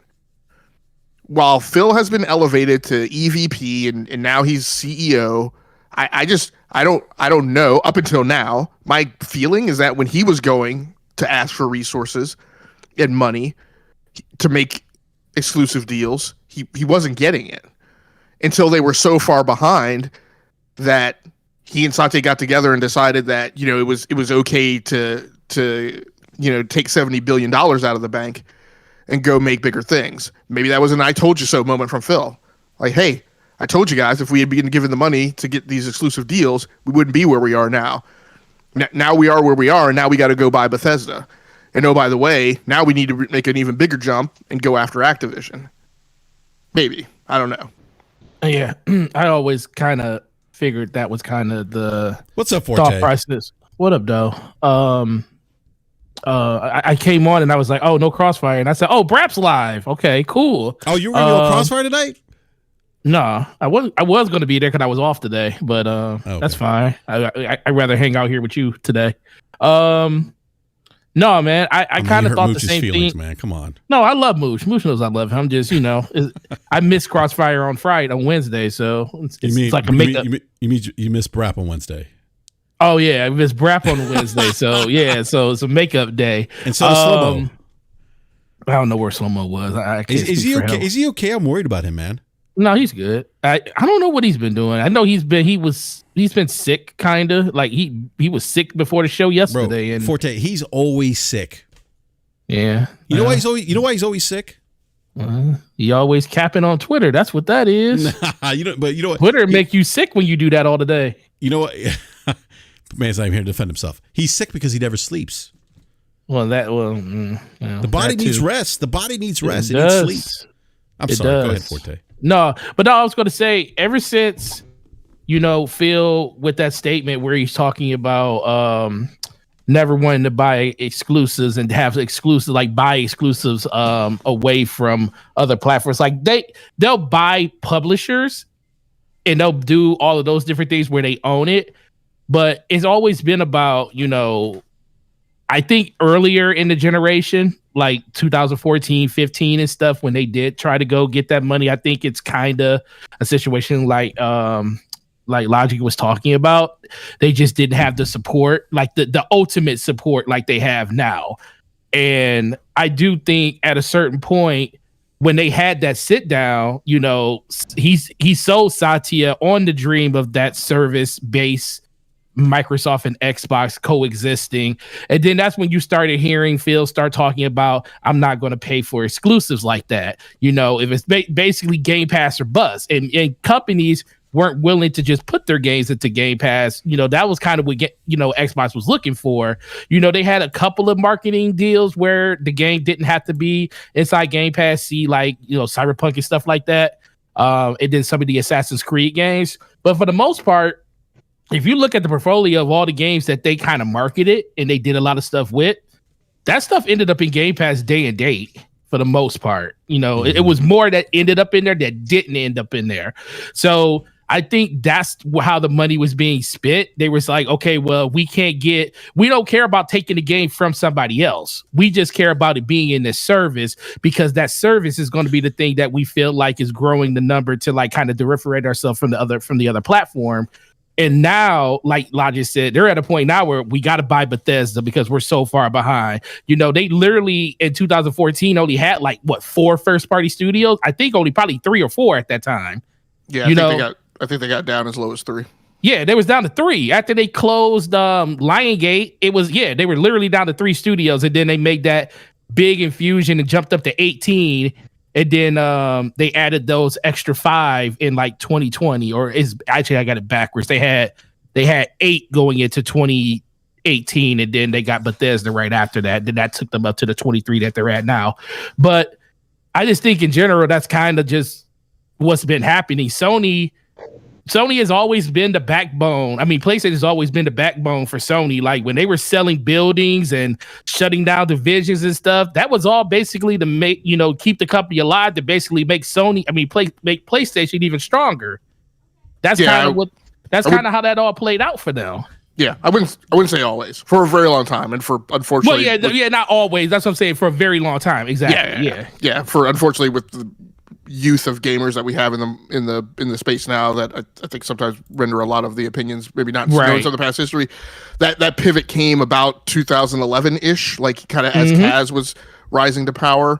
Unfortunately, in the wake of the great hack of 2011 and the huge PlayStation Network outage walking into E3 that year. But right around that time was about when the transition happened, where PlayStation became when they reorganized and consolidated divisions and pulled the network services over in the PC side into the PlayStation division. So all their gaming stuff was under Kaz, and was about the point where PlayStation became the thing. And that was also the year that their TV business the bottom started falling out of that as well. Yeah, if you just start thinking about it, Microsoft's ability to, I'm gonna say Xbox's ability to go out and get exclusive content like they were doing in 2006, 7, and 8. Think about what happened the last 3 years of the Xbox 360. All that stuff slowed down to a crawl. You got I think 3 first-party, major first-party games towards the end of the generation, and one of those was Gears of War Judgment. You did get the Halo Reach, not Halo, Halo Reach at the end, and then you got Halo 4. So, and then the Forza games. So it was actually more than that. You got the Forza games too, but that's all they had, and there was no third-party deals that was being purchased. They went into the Xbox One generation, and it felt like they blew their whole wad at the beginning of the generation with games like Dead Rising 3, Rise Summer Rome, games that was kind of being developed for the Kinect and stuff, and they made them Xbox One games. So it was like they kind of stopped spending the money that they were spending early in the generation, and then the unthinkable thing happened to them. I don't know if they got cocky, and this goes back to that whole every other generation, the company that was the leader got cocky and they ended up kind of blowing it. They went into, I feel like they went into the Xbox One generation thinking that Call of Duty, people were just going to pick Xbox for Call of Duty no matter what. The moment they lost that marketing deal, on top of all the other transgressions that happened to Xbox during the 2013, that's when the whole story flipped. Like everything flipped for Xbox. They went from being the number one multiplayer box when it comes to stuff like that, especially being known as the shooter box, to PlayStation getting it, and then the mass exodus happened, and then that's when you started seeing games like NBA 2K ending up on PlayStation Showcase at E3. You would see all the games that were partnering with Microsoft, you started seeing go over to PlayStation. And people thought it was because, PlayStation is the more popular platform. Well, it's just because Microsoft just stopped caring about giving money to keep those exclusives over, not the exclusives, but the rights to be able to talk about that stuff. And the more and more it happened, the more deeper and deeper they got into trouble, until, like Game Logic said, they got to a certain point where Phil had to talk to Sadia, and Sadia had to be like, what are we doing? Why are we doing this if we're not making money from it? And then 2015 to 16 happened. That's when the whole Play Anywhere initiative started. Game Pass started in 2017. And now we are where we are now, with Microsoft owning 23 studios and now trying to get the biggest piece of the pie right now, because it's not about Call of Duty. It's about growing the other businesses of Microsoft when it comes to the cloud gaming infrastructure, which has mobile. That's why I kind of wish in my mind that they would just sign. I know they're not going to do it because no one wants to sign a deal in perpetuity. But in my mind, I just wish they just said that all of these games, all the games under Activision, all the games under Blizzard would just be, we will always, as long as they're making a system, we will always make these games for those systems if they want them. Because that's not the goal. That's what he said today. Well, for Call of Duty, he said that. Yeah. Well, I know that's what Phil Spencer said. He said as long as PlayStation wants the games will be there. He pretty much said that, verbatim. But I just feel like we got to this point because it was this big back and forth about taking games away, and then it just doesn't look good when Bethesda games where one side of Microsoft is saying, it's a case by case basis when it comes to Bethesda games. But then you have an interview from, I forget the person who did the interview. He's the one that says that, all the games are going to be, he said the games are going to be multi-plat. We don't have any plans of changing them. Whereas Phil Spencer and them always kept saying like it's case by case, case by case, case by case. And then one person's interview blew all that up. And now Microsoft as a whole is the one that said we would never take these games away. And then guess what they ended up doing? Taking those games away. So now they're looking at all of that, and that's why it's being compounded even more with this Call of Duty situation. Hey, I almost called you Slow-Mo. I'm sorry, man. I just saw Slow-Mo's tweet. He's playing Final Fantasy. He's playing Final Fantasy 16 right now. Oh, that you saw there, that bet he showed that battle. Yeah, that was a crazy battle, bro. That was a crazy battle, bro. yeah. I don't know what I don't think I've gotten to that point. But man, that's crazy. But no, to your point, Forte, about perpetuity, what Phil Spencer said, and kind of like the, a lot of the noise that's been being made about the 10-year deal and Call of Duty maybe not being on PlayStation for a limited time period. A lot of people were very upset the way. There's a lot of people. I see console warriors were upset the way Phil Spencer was, not Phil Spencer, Jim Ryan was discussing this deal, and then we find out in an email that Jim Ryan is like, hey, this deal isn't about exclusivity. I'm paraphrasing what Jim Ryan said in the email. Actually, let me see if I can find that email real quick. But that's not something that we didn't know. When you work, there's a reason that Sony sold so much of their assets back in 2011 to get to where they are now.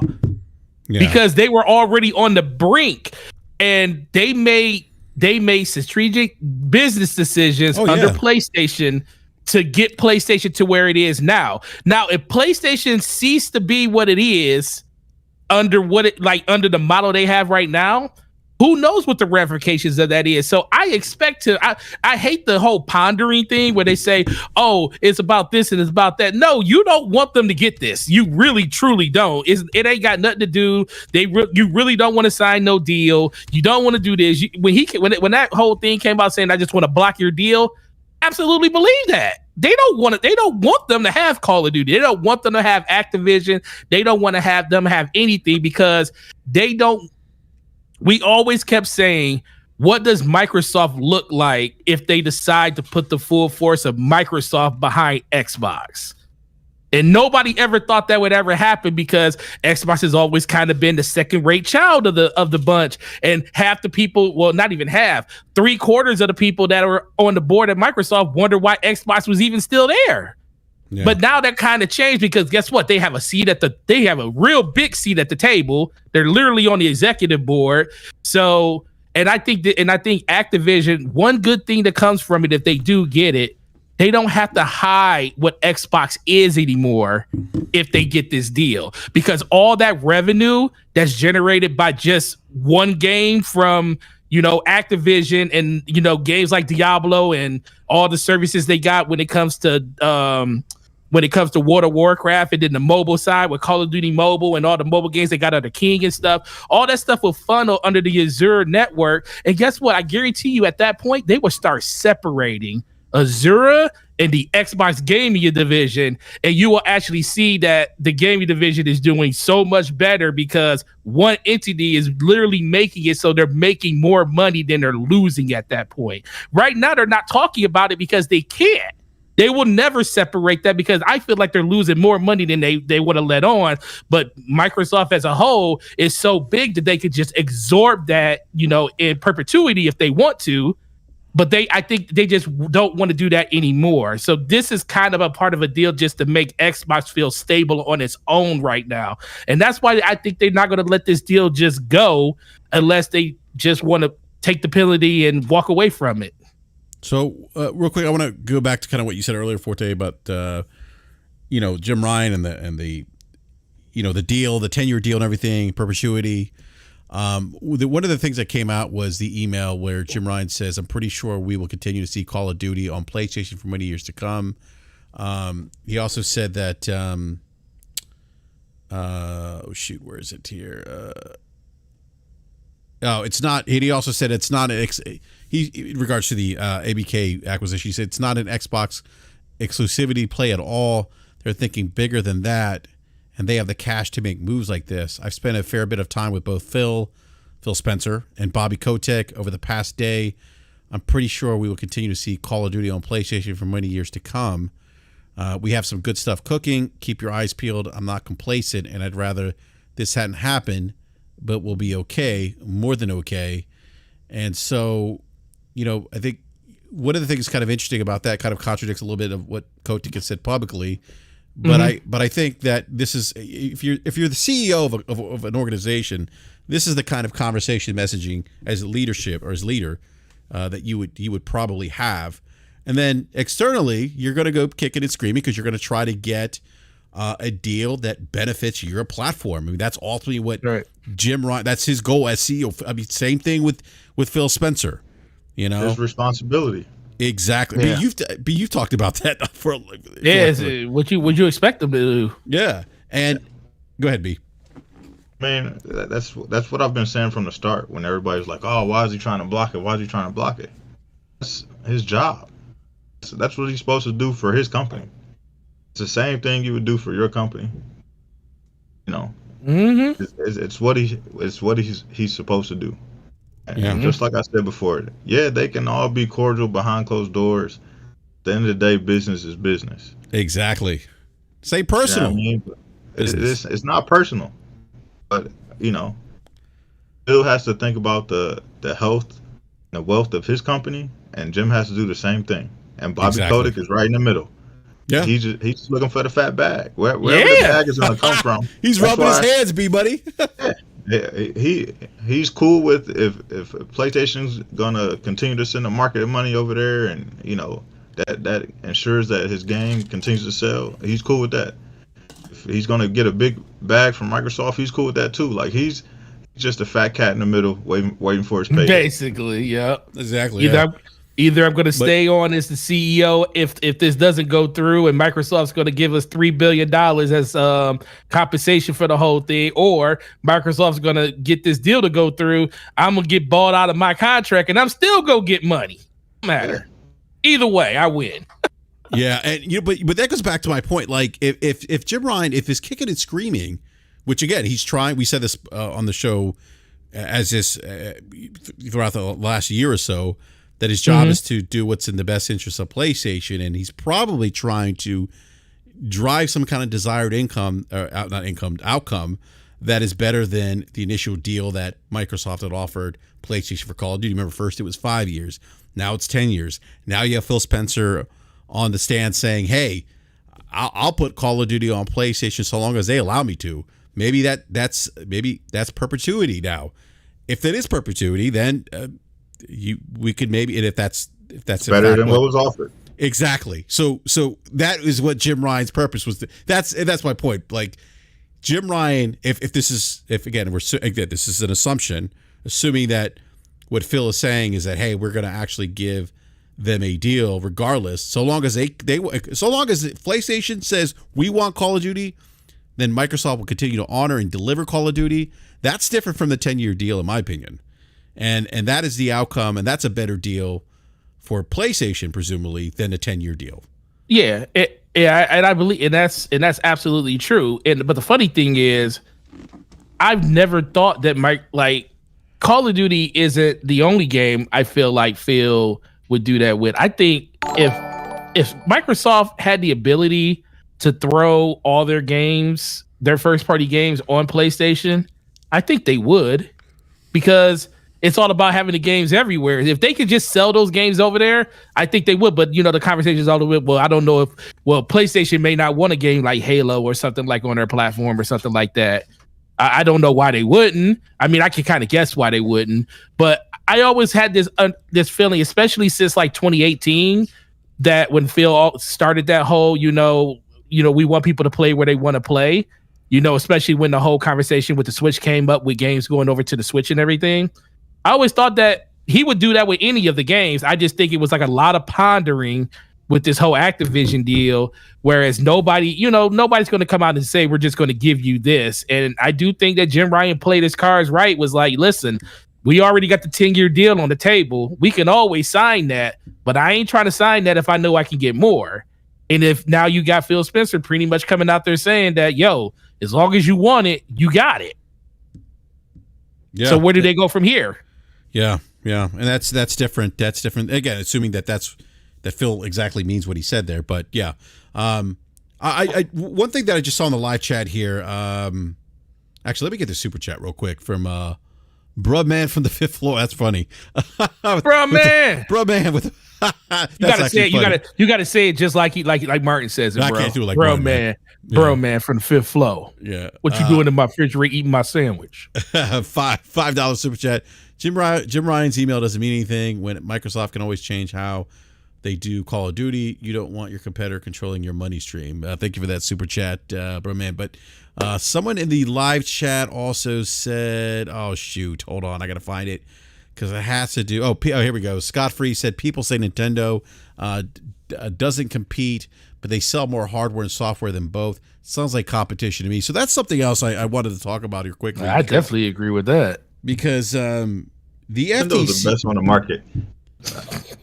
How can you? They might not have the most money. They might not have the best revenue as a platform, a first party platform. They're the best on the market. But guess what, B? You're right, B.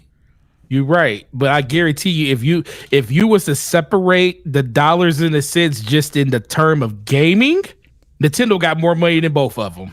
Yeah. If you just talk about just gaming revenue and not all the extra stuff that they get, like PlayStation gets from like TVs and cameras and stuff, and Microsoft with all the other ventures they got, if you just talk about the gaming division, nobody's beating Nintendo in revenue. I think that's true for Microsoft. I don't know that that's true for Sony. So Sony's at 25 billion, and they don't have a ton of that's gaming revenue. Right. They don't have a ton of services. Oh well, and stuff. if you're talking about because I mean the only thing that would kind of combat that is the PlayStation Plus subscription. A lot of that comes from Call of Duty too. Yeah, a lot of that comes from Call of Duty. If we were to separate it and just say first party content, nobody's beating Nintendo. Yeah, All the platform holders.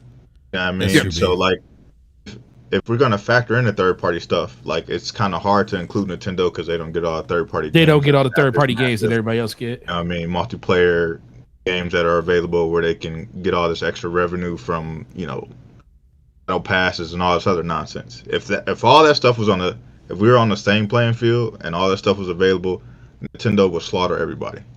Yeah, agreed. Yeah, I mean, you look at the sales numbers of like some of their first party franchise, they hit 40 million.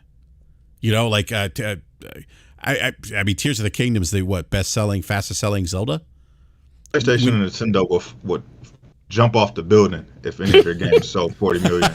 They would. They would. I mean, yeah. and Nintendo got multiple versions, and they got like half the top 100 at over 30-40 million.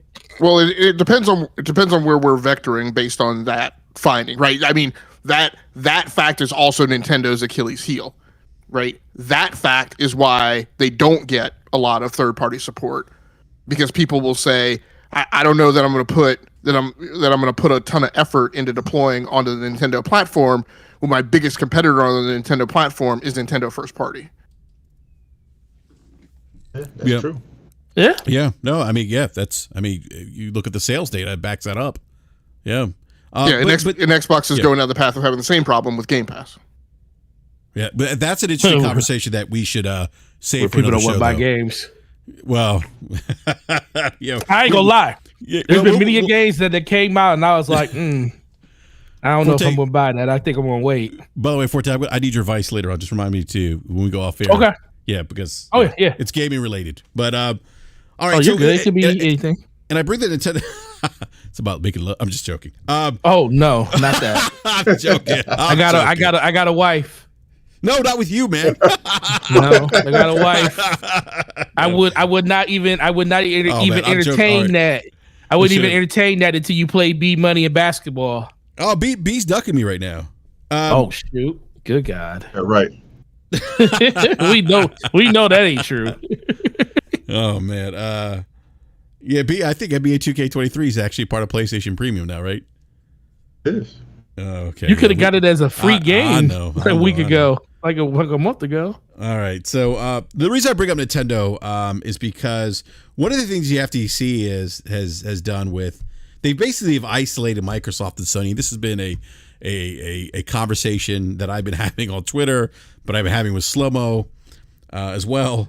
That basically what they've done is they've taken Microsoft and Sony, and they said, okay, there's the PlayStation 5 and Series consoles are what we call part of the high performance console market, and they've essentially cut out Nintendo from this defined group. Now, look, I got to be honest with you, I don't necessarily disagree. I don't disagree, and I'll tell you why. Because that's not different from other consumer products that we have. You think about TVs, you think about, I use the example of luxury vehicles and cars, BMW versus Ford. You look at Phil Spencer was on the stand today, and they were asking about the hardware compare the hardware of the Nintendo Switch to Gen 9. He said the hardware of the Nintendo Switch is barely, I think, I'm paraphrasing it, barely Gen 8. So think about the Xbox One, PlayStation 4, barely that. Compare it, and then you look at the game performance of third-party ports that eventually go to these Nintendo Switch. The fact that there isn't, I'll speak for myself here. I'm not saying that everyone thinks like this, but when I think of Nintendo, in my mind, I don't put Nintendo, the Switch, in the same category as a PlayStation 5 and Series consoles. I just don't. That's straight cap. No, it's not. Those not to for me, you. Not for you. I'm just saying in general. Those are those are high. To me, I look at those as high-end console devices. So let me ask you something. Yeah, you walk into a store. Hold on, let me no, go ahead. Finish your thought. So I don't disagree with this idea that there are high performance consoles in the marketplace based on specs, based on tangible things we see with software, the performance of software versus the performance of software on the Nintendo Switch with third party ports that make it over to the Switch. And somebody said graphics aren't everything, but look, I mean, there's certain graphic fidelity that just isn't achievable on the Nintendo Switch. But my point is, we have this with other electronic devices, right? Where we have these tiers, if you will, these high-end luxury items. You look at the Apple iPhone 14, the Max or whatever it's called. You have, you have LG TVs.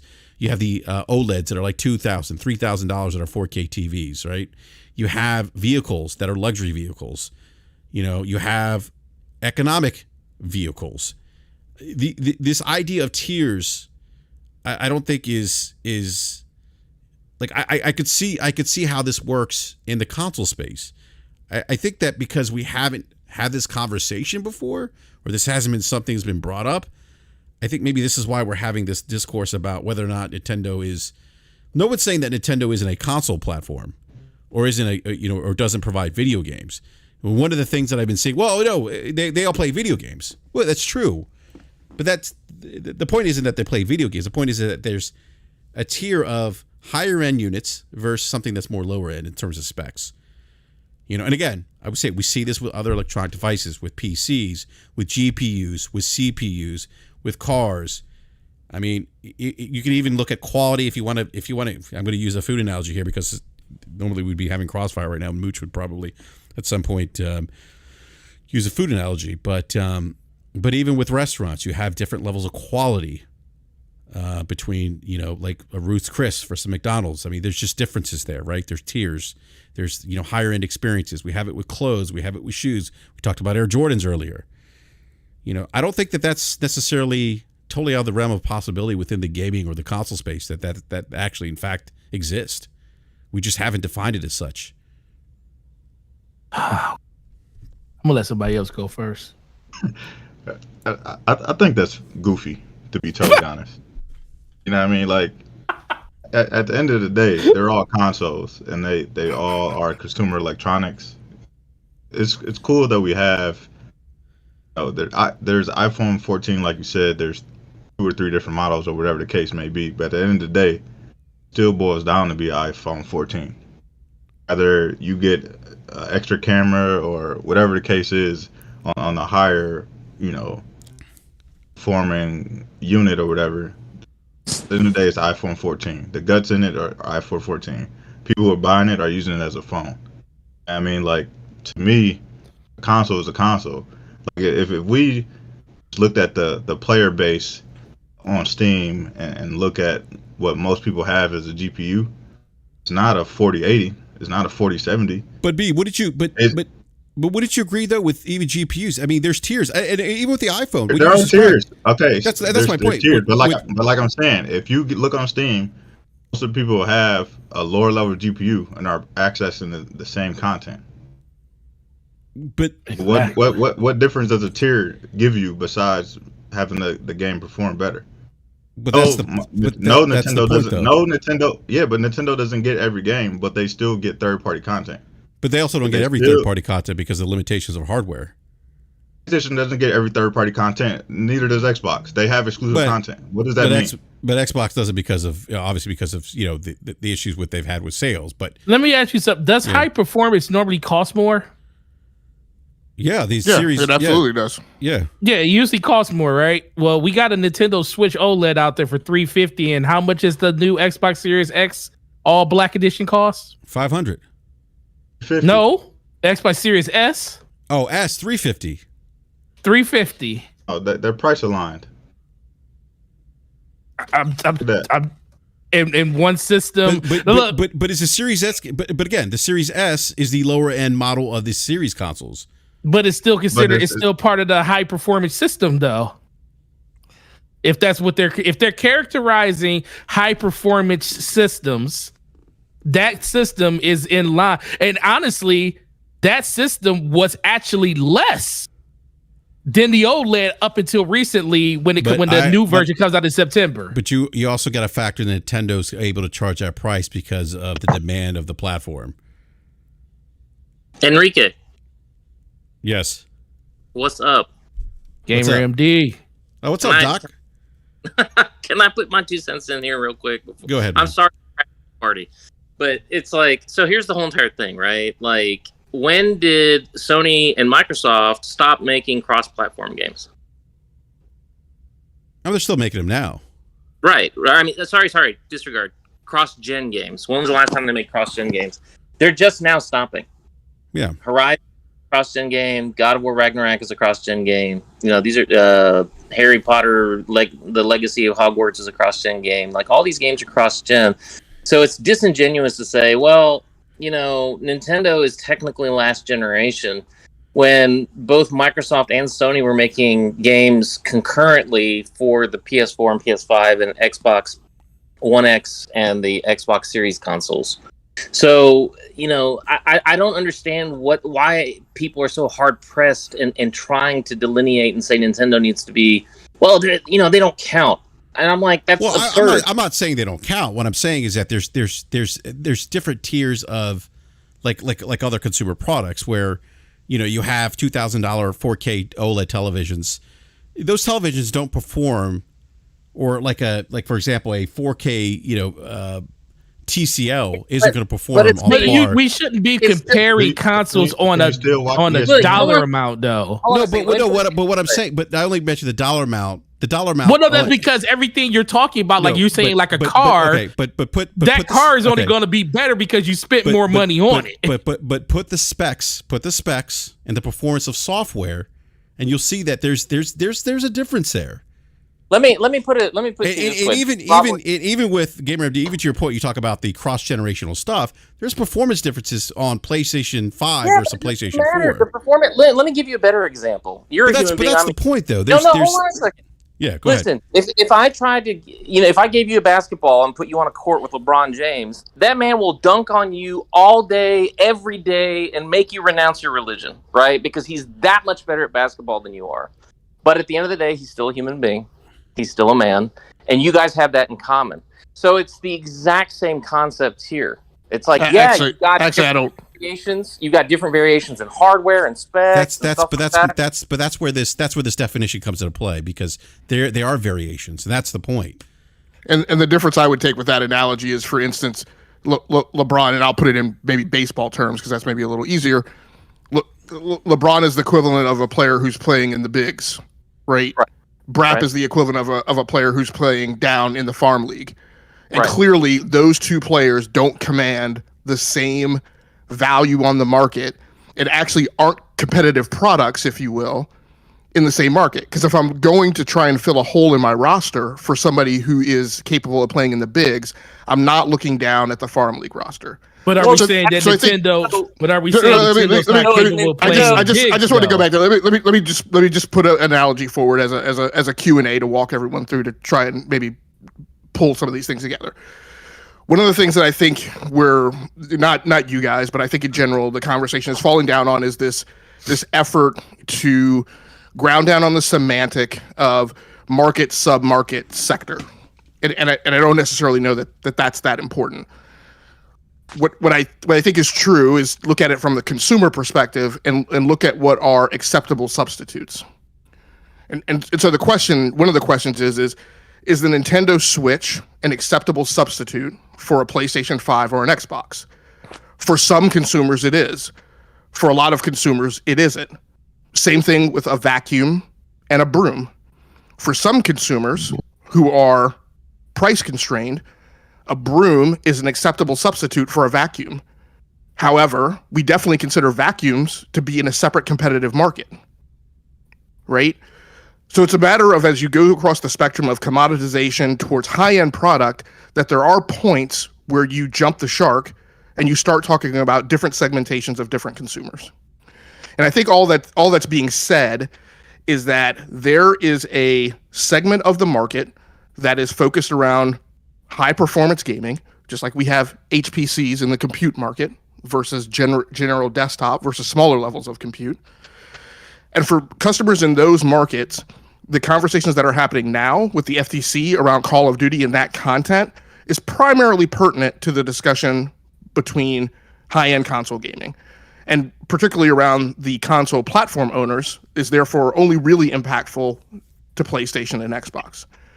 If this merger is blocked, then it doesn't necessarily have any real impact on Nintendo, other than I'll say the BS deal that Microsoft made, saying that they were going to put Call of Duty on Nintendo Switch, which we don't even know is technically feasible. And even if it is culminated, it's definitely not going to be a product that's at parity, which also cuts against the grain of the Xbox argument that they're going to put Call of Duty everywhere and it's all going to be the same feature set and all at the same parity, right? When this case started, to me that was kind of the real point, is that even if you put Nintendo in the conversation, I don't know that it makes any tangible difference to the arguments that are being made or to the metrics that are being shown, other than show metrics for a segment of the market that isn't necessarily impacted by the conversation that's going on. Yeah, but I kind of take issue going back to your vacuum and broom analogy, and also just kind of like, products and how, they're classified, right? Like, so for example, if you walk into a Best Buy, where do you find the video game section, and what is contained in the video game section? You've got the Sony, PlayStation, Nintendo are all put together. Why are they put together if they're such divergent products, right? And so it's like, at the end of the day, it's like, I still feel it's somewhat disingenuous to separate Nintendo from the overall discussion, because everybody is stuck on the Switch. It's like, so you're telling me that Nintendo has not done any R&D and is not about to release a new system, probably within the next calendar year at the latest, right?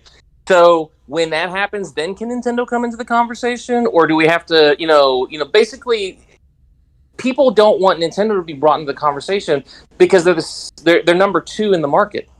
In some metrics, they're number 1, depending on where you're looking and how you're looking at the numbers and things like that. Compared to the PlayStation 5, they've sold more Switches than they sold PlayStation 5. Compared to the PS4, they've sold more Switches than the PS4. So it's kind of like one of those things where it's like, I think Nintendo is consciously trying to get and beat the PlayStation 2 sales numbers in terms of total before they release the next system. Oh, I guarantee that's what they're doing.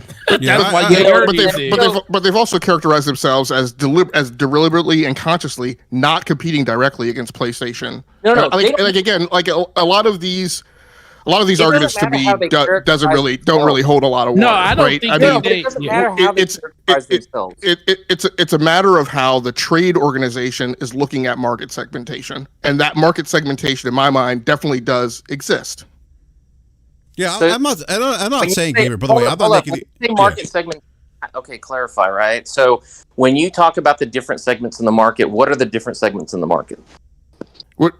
What's being said is that there's a definite, clear differentiation between consumers who are looking at high-end game performance products versus low-end game performance products.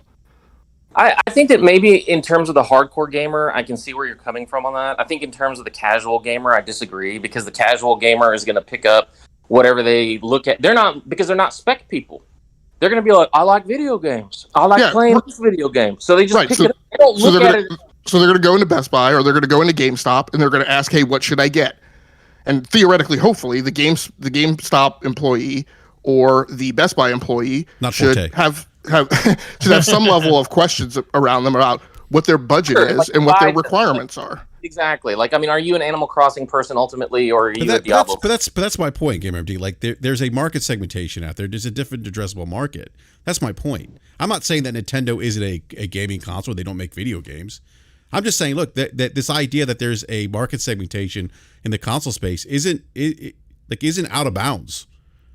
Well, I mean, the whole, like, here's the bottom line. Regardless of how you cut this pie, or cut this cookie, or cut this apple, whatever you want to call it, Microsoft is dead last in all metrics, right? Whether it is Nintendo, Microsoft, and Sony being considered together in the market, whether it's Microsoft and Sony only being considered in the market, Microsoft is still last. So when the FTC comes in and says, well, you're going to harm the market leader, who is not market leader by 10%, 20%, they're market leader by 40%, 50%, right? It doesn't make sense. Now, before anybody says anything, I'm a multi-platform guy. You guys have known that. You've seen my posts. I'm not trying to be like, well, it's like I'm a Microsoft stan and this has to work out. Personally, I don't really care that much about this whole entire thing because I own everything and I play everywhere. It's not going to affect me. I will not be affected regardless of the outcome of this trial. But the bottom line is that Microsoft actually has a decent enough argument to say that we are last. I don't think anybody can argue that that's not true, and that we're trying to do some different things to change our market position and potentially create a new market, which I think is where they're really focused. That mobile market, especially King from the ABK merger, if it happens, that's where they are going to put a lot of money. The cloud is where they're going to put a lot of money. They want Game Pass. They want those types of things because they've effectively, truly, and genuinely lost the console wars. I mean, they genuinely have. So they're having to reinvent themselves if they're going to, stay relevant. I don't know how this is all going to pan out. Honestly, I think that it's, much ado about nothing. And if they let the merger happen, nothing negative or deleterious is going to happen long term from any of this stuff because the market itself is going to change. I mean, once we have better internet infrastructure, especially in the United States, the way games are delivered, the way play experiences happen, et cetera, are going to be completely different than physical-based media. Here's a little box. Here it is attached to my TV. And that whole entire paradigm, I think, is going to shift away. I think that mobile is really the future where gaming is going. I personally don't like mobile. That's not what I'm used to. But I'm an old head. And when I look at gaming, I look at it from the lens of the NES and the SNES and the Genesis and the TurboGrafx and stuff like that, all the way up to the modern day. At some point, everything will change. Used to be, you couldn't fly anywhere because airplanes didn't exist. But now that airplanes exist, well, shit, we fly. So, I mean, as VR, AR, and better internet kind of comes on, mobile is going to take more and more precedence. And most importantly is the fact that when you look at mobile devices now, what they can do from a raw compute standpoint is insane compared to even 10 years ago. So as this technology progresses, people are going to have that one device that does everything for them, and the phone becomes more and more powerful over time. That's kind of what my 2 cents are on that. I mean, I don't disagree with 50% of what you said. I think that evolution is 2 console generations off at least. Yeah. I think we'll see some of it, but we're not going to see it anything at like 50% of the market for a long time. But my issue is that, and I agree. Like I said way earlier in the podcast, acquisitions are a means to competing that shouldn't be taken off the table from Microsoft. My issue and concern with it is the target, the impact on the market, the small disproportionate number of competitors there are in that end of the market that earn the vast majority of the revenue. And I have no problems with Microsoft continuing to do things like going after a Bethesda or going after whomever. In fact, when they went after Bethesda, one of the things that I said is, Sony effed around and found out, right? They woke the sleeping giant, they woke the beast. Now they're going to start throwing their war chest around, and Microsoft should. But my only problem is that threshold for me is crossed with them going after Activision because of the market positions that both they and Activision occupy. I think one of the things that seems to fall out of the conversation that doesn't get brought up is it's this constant conversation of Microsoft as a platform holder, but Microsoft is a publisher. They publish games on their platform and they publish on others. And so this merger is also a matter of putting 2 very large publishers together in the space and what that does to the other competition on the market. So in my mind, they're free to go after acquisitions. That's competing. They should continue down that road. But I don't know. I just pull up the stops when we talk about going after, again, one of the other suppliers that are, one of the top 10 that earn 65% of the revenue in the market. Yeah, I mean, honestly, it's like this whole entire scenario that we're looking at right now with Microsoft. I mean, they did take a big bite, right? Like this was, I thought it was uncharacteristic, to be honest, when they made the announcement. Like, and quite frankly, it's like this whole entire scenario, I think it really went left for them. I don't think they expected it to go this way. And it's a weird scenario, right? Because it's like, you're right, ABK is a gigantic company. They publish their own games. They've got, multiple studios, et cetera, et cetera. The biggest issue, and I'm all for market competition. I'm all for people coming across and like, being able to say, yeah, we're competing. We're actually, swinging for the fences and all that kind of stuff. And Microsoft is, spending all this money. But it begs the question, and I've seen this come up a couple different times. Why has Microsoft decided to go down this path versus sitting down and saying, hey, I'm going to give you $500 million to get exclusivity on this title for the next 10 years? They could have done that as well. I mean, they don't have to buy anything. They could just do what Sony does and say, hey, Square Enix, don't release these games on this system. We'll give you money hat so that you basically keep this off of everything else until we say it's okay for it to go somewhere else. So I don't understand why Microsoft doesn't do the exact same thing. They've got more than enough money to do it. But do you guys have any thoughts on that? Yeah, actually, I was going to mention that earlier at one point. I mean, sorry. And this is where I'll actually defend Microsoft because I can see myself making the personal decision to also go down this path. When you pay somebody for exclusivity and you're talking about building out a platform and trying to achieve a new vision along the lines of what Xbox and Phil are trying to do, then the option is then what I always want to look for and what I've actually criticized Phil Spencer for a lot is I always want to look at executing this program, right? This bow chain, this core shift via control. Right? I want all the levers, dials, buttons, switches at my fingertips so I can control it. When I take a financial resource from a company and give it to a third party, I'm not gaining control. Right? It's a build or buy approach, and I'm buying something. I'm much more given to own it so that I have total control over it. So I actually see the logic in the case of Bethesda. B Money mentioned their long historic relationship. You go back to Morrowind, where Morrowind was going to be a PC game, right? But Microsoft went to Bethesda and said, "Hey, why don't you put that on console? We'll help you out." And then I quite frankly go back to PlayStation. It's always weird to me how PlayStation fans are upset over the Bethesda thing because I'm like, you guys do realize Bethesda games have typically performed horribly and sucked and had game-ending bugs on them on the PlayStation platform. Like, I don't know why you would be upset about getting this taken away.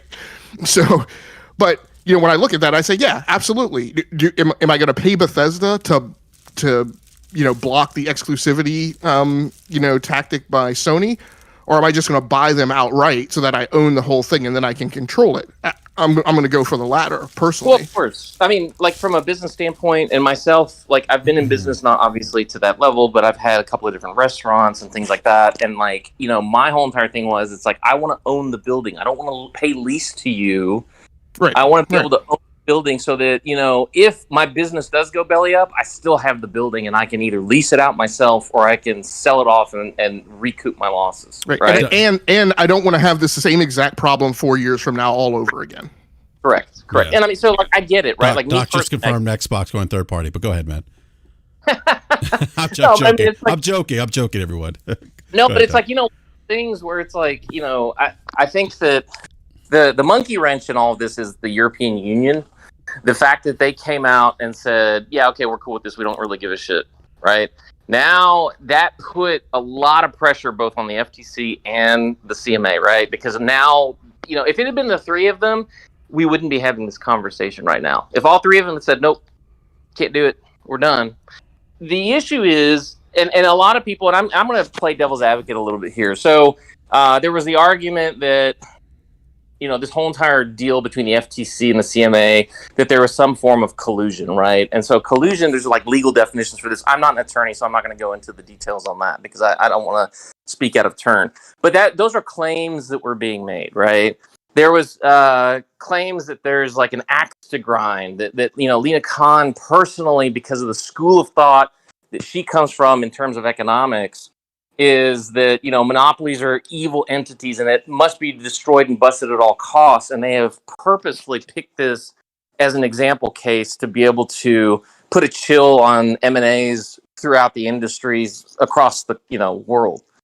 And apparently the folks at the CMA have similar agreements because a lot of their antitrust folks have very strong positions about, monopolies and things like that because they're also of a similar school of thought.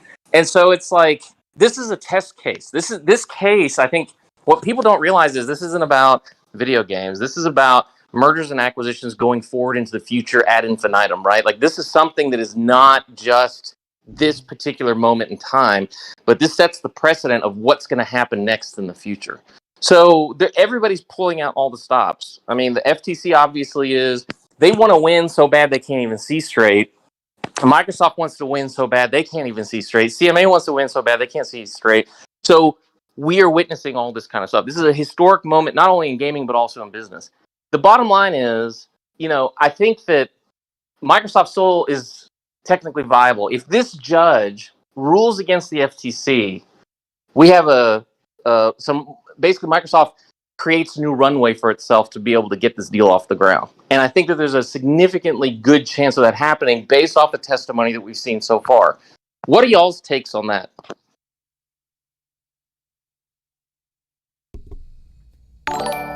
I'll open up to the panel. Anyone wants to answer that? I mean, I think that's synonymous with what we've been saying for a year and a half. That and unfortunately, a lot of the dialogue around this is very hyper focused on the gaming industry and goes back to people saying government should stay the heck out of gaming. They don't understand it, and I'm like, okay, gaming is commerce, and part of the government's job is regulating commerce. So no, it's you that has the myopic view, not the government.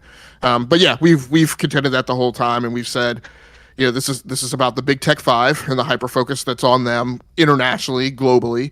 That some of the things that drive some of the approvals of the mergers, as somebody mentioned, blah blah blah, numbers of countries have approved it. Well, that's partially because those countries don't have their own, high tech, financial and trade infrastructure. They have to import it, and so they're not gonna be super interested in blocking Microsoft off from conducting business with the widest latitude in its country. Like Brazil wants that infusion of technology, which could be bankrolled by a corporation existing in the United States, not by their own. Whereas the UK has a vested interest in seeing its own technology companies grow and become competitive. So the optics are different. So yes, I think that rings true with most of what we've been saying the whole time as well. Yeah, I think we've also said we're kind of at an inflection point right now where the regulatory bodies are looking at, like to your point, Logic, that they're looking at they're scrutinizing technology given the influence that big tech has, the ability for big tech to come in, and you look at Amazon as an example, to come in and buy, jump into movies, into television, now video games, groceries, to wield this just tremendous amount of influence and power.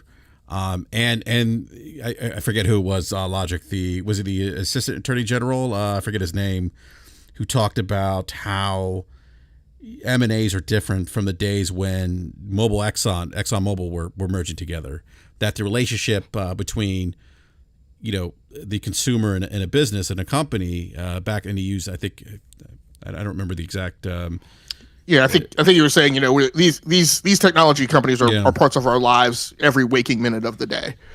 And so back when they were policing mergers, with ExxonMobil and NBC Universal and yada yada yada, like, I have a relationship with the gas company when I go put gas in my tank, and then I drive away and I'm done, and I don't think about Exxon the rest of the day.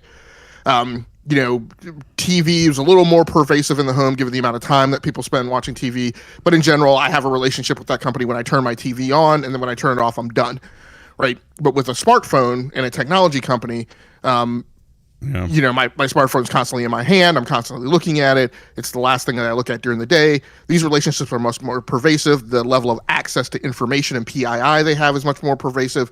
And so there's a desired intent and a regime and a program to kind of, you ratchet up the policing of these companies. And there's a huge miss the boat factor as well. All these regulatory agencies look backwards at, we should have spoken up, and we should have done something about WhatsApp. We should have done something about Instagram. We should have done something about some of these tech acquisitions that have happened.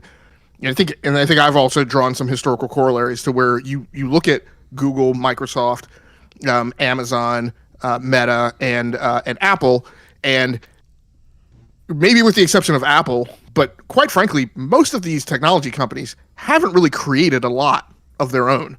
Most of what they are is via acquisitions. Right. A lot of the products that we give them credit for where in fact venture capital acquisitions of very small companies that flew underneath the radar that nobody even looked at, That's a great right? point. And you think Google Photos is Google's own creation, and it's not. No, and that's part of that's kind of the foundation of the argument with the CMA. Even though the quote unquote cloud market isn't a mature market, or but their argument is just what you just said. Like let's allow innovation to happen at a very smaller level, small scale, as opposed to giving the power to just one entity who can control everything, making it harder for future competitors to compete at scale. That's kind of what that's the basis of that argument. Whether or not you agree with it, that's kind of the foundation of it. Because the cloud market, whether anybody wants to admit it or not, is already pretty much carved up, right? Like between Amazon, Google, Microsoft, some startup company is not going to be able to move any of those three. There is no. Yeah. Like the cloud market's already been done. It's just that it's sort of like when prospectors would go and take thousands of acres, and then they would put their name on it and put a claim on it, and they would be like, this is our land. And it wouldn't be until many years later that it's finally developed and they're like producing gold. It's like health insurance, Doc. Well, I mean, but so the point is that they've already everything staked out. Everything's been divided up. It's just that it hasn't gone to the next phase of development yet. And in a very short period of time, it'll become readily apparent how big this whole entire cloud, thing really is. Because currently it's like, you look at something like Netflix, or you look at something like Spotify, or you look at something like Game Pass, you're kind of like, okay, well, these are cloud services. They're pretty cool. But like, for example, and I'll come at you from the healthcare perspective. The fact that we're about to, we're in the process of going for full 5G saturation across the United States. What's happening is they're building 5G transponders everywhere, and then receivers in all the ambulances, right? So what ends up happening is the second that ambulance picks up a gunshot victim, or somebody who's had a stroke or a heart attack, the doctor can then telemed directly into the ambulance and be making calls as they're bringing the patient in. And that's extremely important for what reason, right? Time is brain, time is heart, that type of thing. And it allows you to get interventions rocking and rolling under direct physician supervision. We have not had the infrastructure yet to do that. As soon as this infrastructure, the rollout of 5G is complete, it's going to change everything. I mean, it's going to be dramatic what kind of stuff happens. And that's just the healthcare sector. Never mind entertainment, never mind commerce, never mind anything else that's going to be using that kind of technology. So, the key players, man, they have their battle plans drawn. They've got their people, they've got their money, they've got their even the bandwidth within the frequencies that they can broadcast and do all that stuff. A lot of this stuff is already under lock and key, and it's only a matter of time before we start seeing it. So I think that the barn door has already opened, and the horse has already run out. It's too little too late at this point to really be able to do anything, in my opinion, that's meaningful in terms of regulating how cloud goes, other than trying to do some of the stuff that's going on right now before our eyes. Interestingly, who did Sony sign up with for their cloud backbone and infrastructure? Microsoft. They didn't go with Google, and they didn't go with Amazon, and that's really weird to me. But at the end of the day, that was a decision that they have a letter of intent, and they're obviously doing stuff in the background. Sony itself is branching out and diversifying. What are they doing? They've got like autonomous cars and like electric car type stuff coming. They've got obviously their VR and their gaming segment, but they've got other stuff that's cooking. So it's like, I mean, I think that ultimately, and this is my opinion, I think that somehow, some way, this deal in some form or fashion is going to happen. I don't think that it's going to get completely blocked. What do you guys think about what I just said, and also what do you guys think ultimately is going to happen with this deal? I've always thought that this deal would go through with some form of concessions or something. I was surprised that the CMA blocked it, but I always thought that maybe this deal would probably go through with concessions. I've said from the start that it was going to go through. With whatever concessions that may need to be put in place for it to happen, but it's just one of those things where I kind of have to make a big stink about it. It's one of the biggest acquisitions in gaming ever. You know what Yeah. I mean? And in the tech world, period. You know what I mean? $70 billion is a lot of money Oh yeah. to kind of be absorbed into another company. So, it's one of those things where, they kind of got to make us think about it, but I always felt it was going to go through. And, it's going to change the landscape for gaming, in my opinion. You know what I mean? This now ushers in a lot more spending in regards to other companies coming in to kind of make those same type of acquisitions. Yeah. Yeah, that's a great point, B. Let me grab this super chat real quick from Getting Stuff Done with the $5 super chat. It says they learned from Netflix you need to own your content if you're running a subscription service. They're planning for the long term. Is referring to Microsoft and why they're acquiring publishers versus doing third-party deals. But so I think somebody was going to chime in here. Was that you, Forte, or Game Logic, or Doc? I was going to mention. So one of the things Doc talked about is the cloud market, and what I would say is, and I'm not sure if what Doc was saying, but one of the arguments I think that we heard from friend of the show Jeff Grubb was that certain bad things are already going to happen or are happening, and my pushback on that a little bit is that that doesn't mean that's a reason to lay down and just let them occur. I think one of the things about the cloud market is, definitely agree with Doc, right? And this is one of the things that I would actually be concerned about is, most of the big cloud market, the commodity level stuff and the stuff that isn't going to shift, that's already been carved up by Amazon, Microsoft, Google, and Tencent. And then there are a bunch of smaller regional players. But that is a reason, and that is a reason to me for the concern of, hey, Microsoft is one of those big five infrastructure level cloud providers. If they also get a foothold in the software as a service layer for game cloud streaming or cloud game streaming is not an infrastructure service. It is a specialized delivery service on top of the infrastructure. And so if one of the big infrastructure holders gets a foothold in that market as well, it's going to be very difficult for, first of all, the other four infrastructure providers to compete. It's going to be even that much more difficult for other competitors to come into that space and compete. And it's going to give that competitor a wide degree of influence to drive how that market unfolds. It's going to kind of put them in the driver's seat and be able to kind of dictate, right, how it unfolds and who gets what. Or at least that would be one of the concerns. The other thing I just wanted to mention, and I wanted to mention this actually a few shows ago, I just pointed out as a factoid. Obviously, we all have aligned to this notion of the announcement of the partnership and deal that there was going to be between Sony and Microsoft. I emphasize that not between PlayStation and Microsoft, but between Sony and Microsoft, to provide some Azure services in exchange for Sony technologies, particularly in the optical area. However, one of the things that I have noticed in looking around other parts of the industry, first of all, a lot of that implementation on Azure has not happened. And I actually see indications that Sony may be walking back the depth to which they go down that road. If you go back and look at a lot of the AWS AWS professional conference on AWS services last year in 2022, there were a ton of presentations from SIE cloud architects on PlayStation services and PlayStation services specifically for the PlayStation 5 being set up and re-engineered and re-architected on AWS. So the way the cloud works, if you're going down the lines of architecting a new solution, deploying a new solution on one cloud infrastructure, you're not making a big investment in one of the other cloud infrastructures concurrently at the same time. So it just seems if they were going to make that pivot, they were going to make that swerve to stand up on Azure, there wouldn't be the evidence trails that I see over on the AWS side. So I'm not exactly sure that that's going down the path that we've historically thought it was over the last couple of years. Yeah, that's interesting. Wow. Interesting point. Well, look, gentlemen, it is 9:30. I do need to wrap up the show.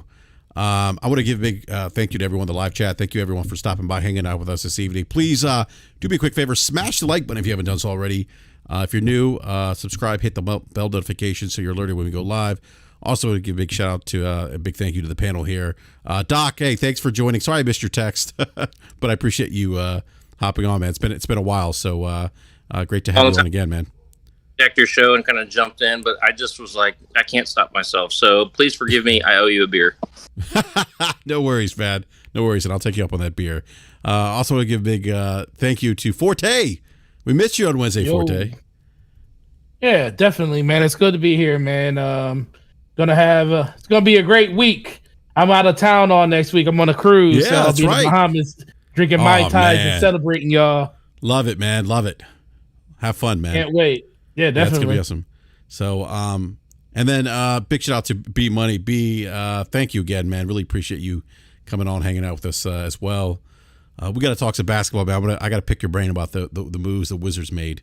I've been meaning to DM you about that, but always great having you on. Great seeing you on the show again. Thank you again, man. For sure, man.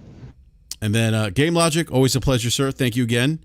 And look, I am after this, I'm going to go jump on some Final Fantasy 16. I need to experience that boss battle that Slummo just tweeted out because he said it was like epic or something. So I need to experience that. It's going to be a Final Fantasy 16 weekend for me. Look, I was thinking about this today, just kind of a final thought here. As gamers, we are eating well. I mean, I'm thinking about the games that I played more recently. Diablo 4, Tears of the Kingdom, Final Fantasy 16 now. Yeah, just a great time to be a gamer. Real quick, last super chat here. Jeff, the $5 super chat says, y'all remember when Sonny bought Gaikai? I do remember that. Good discussion as always.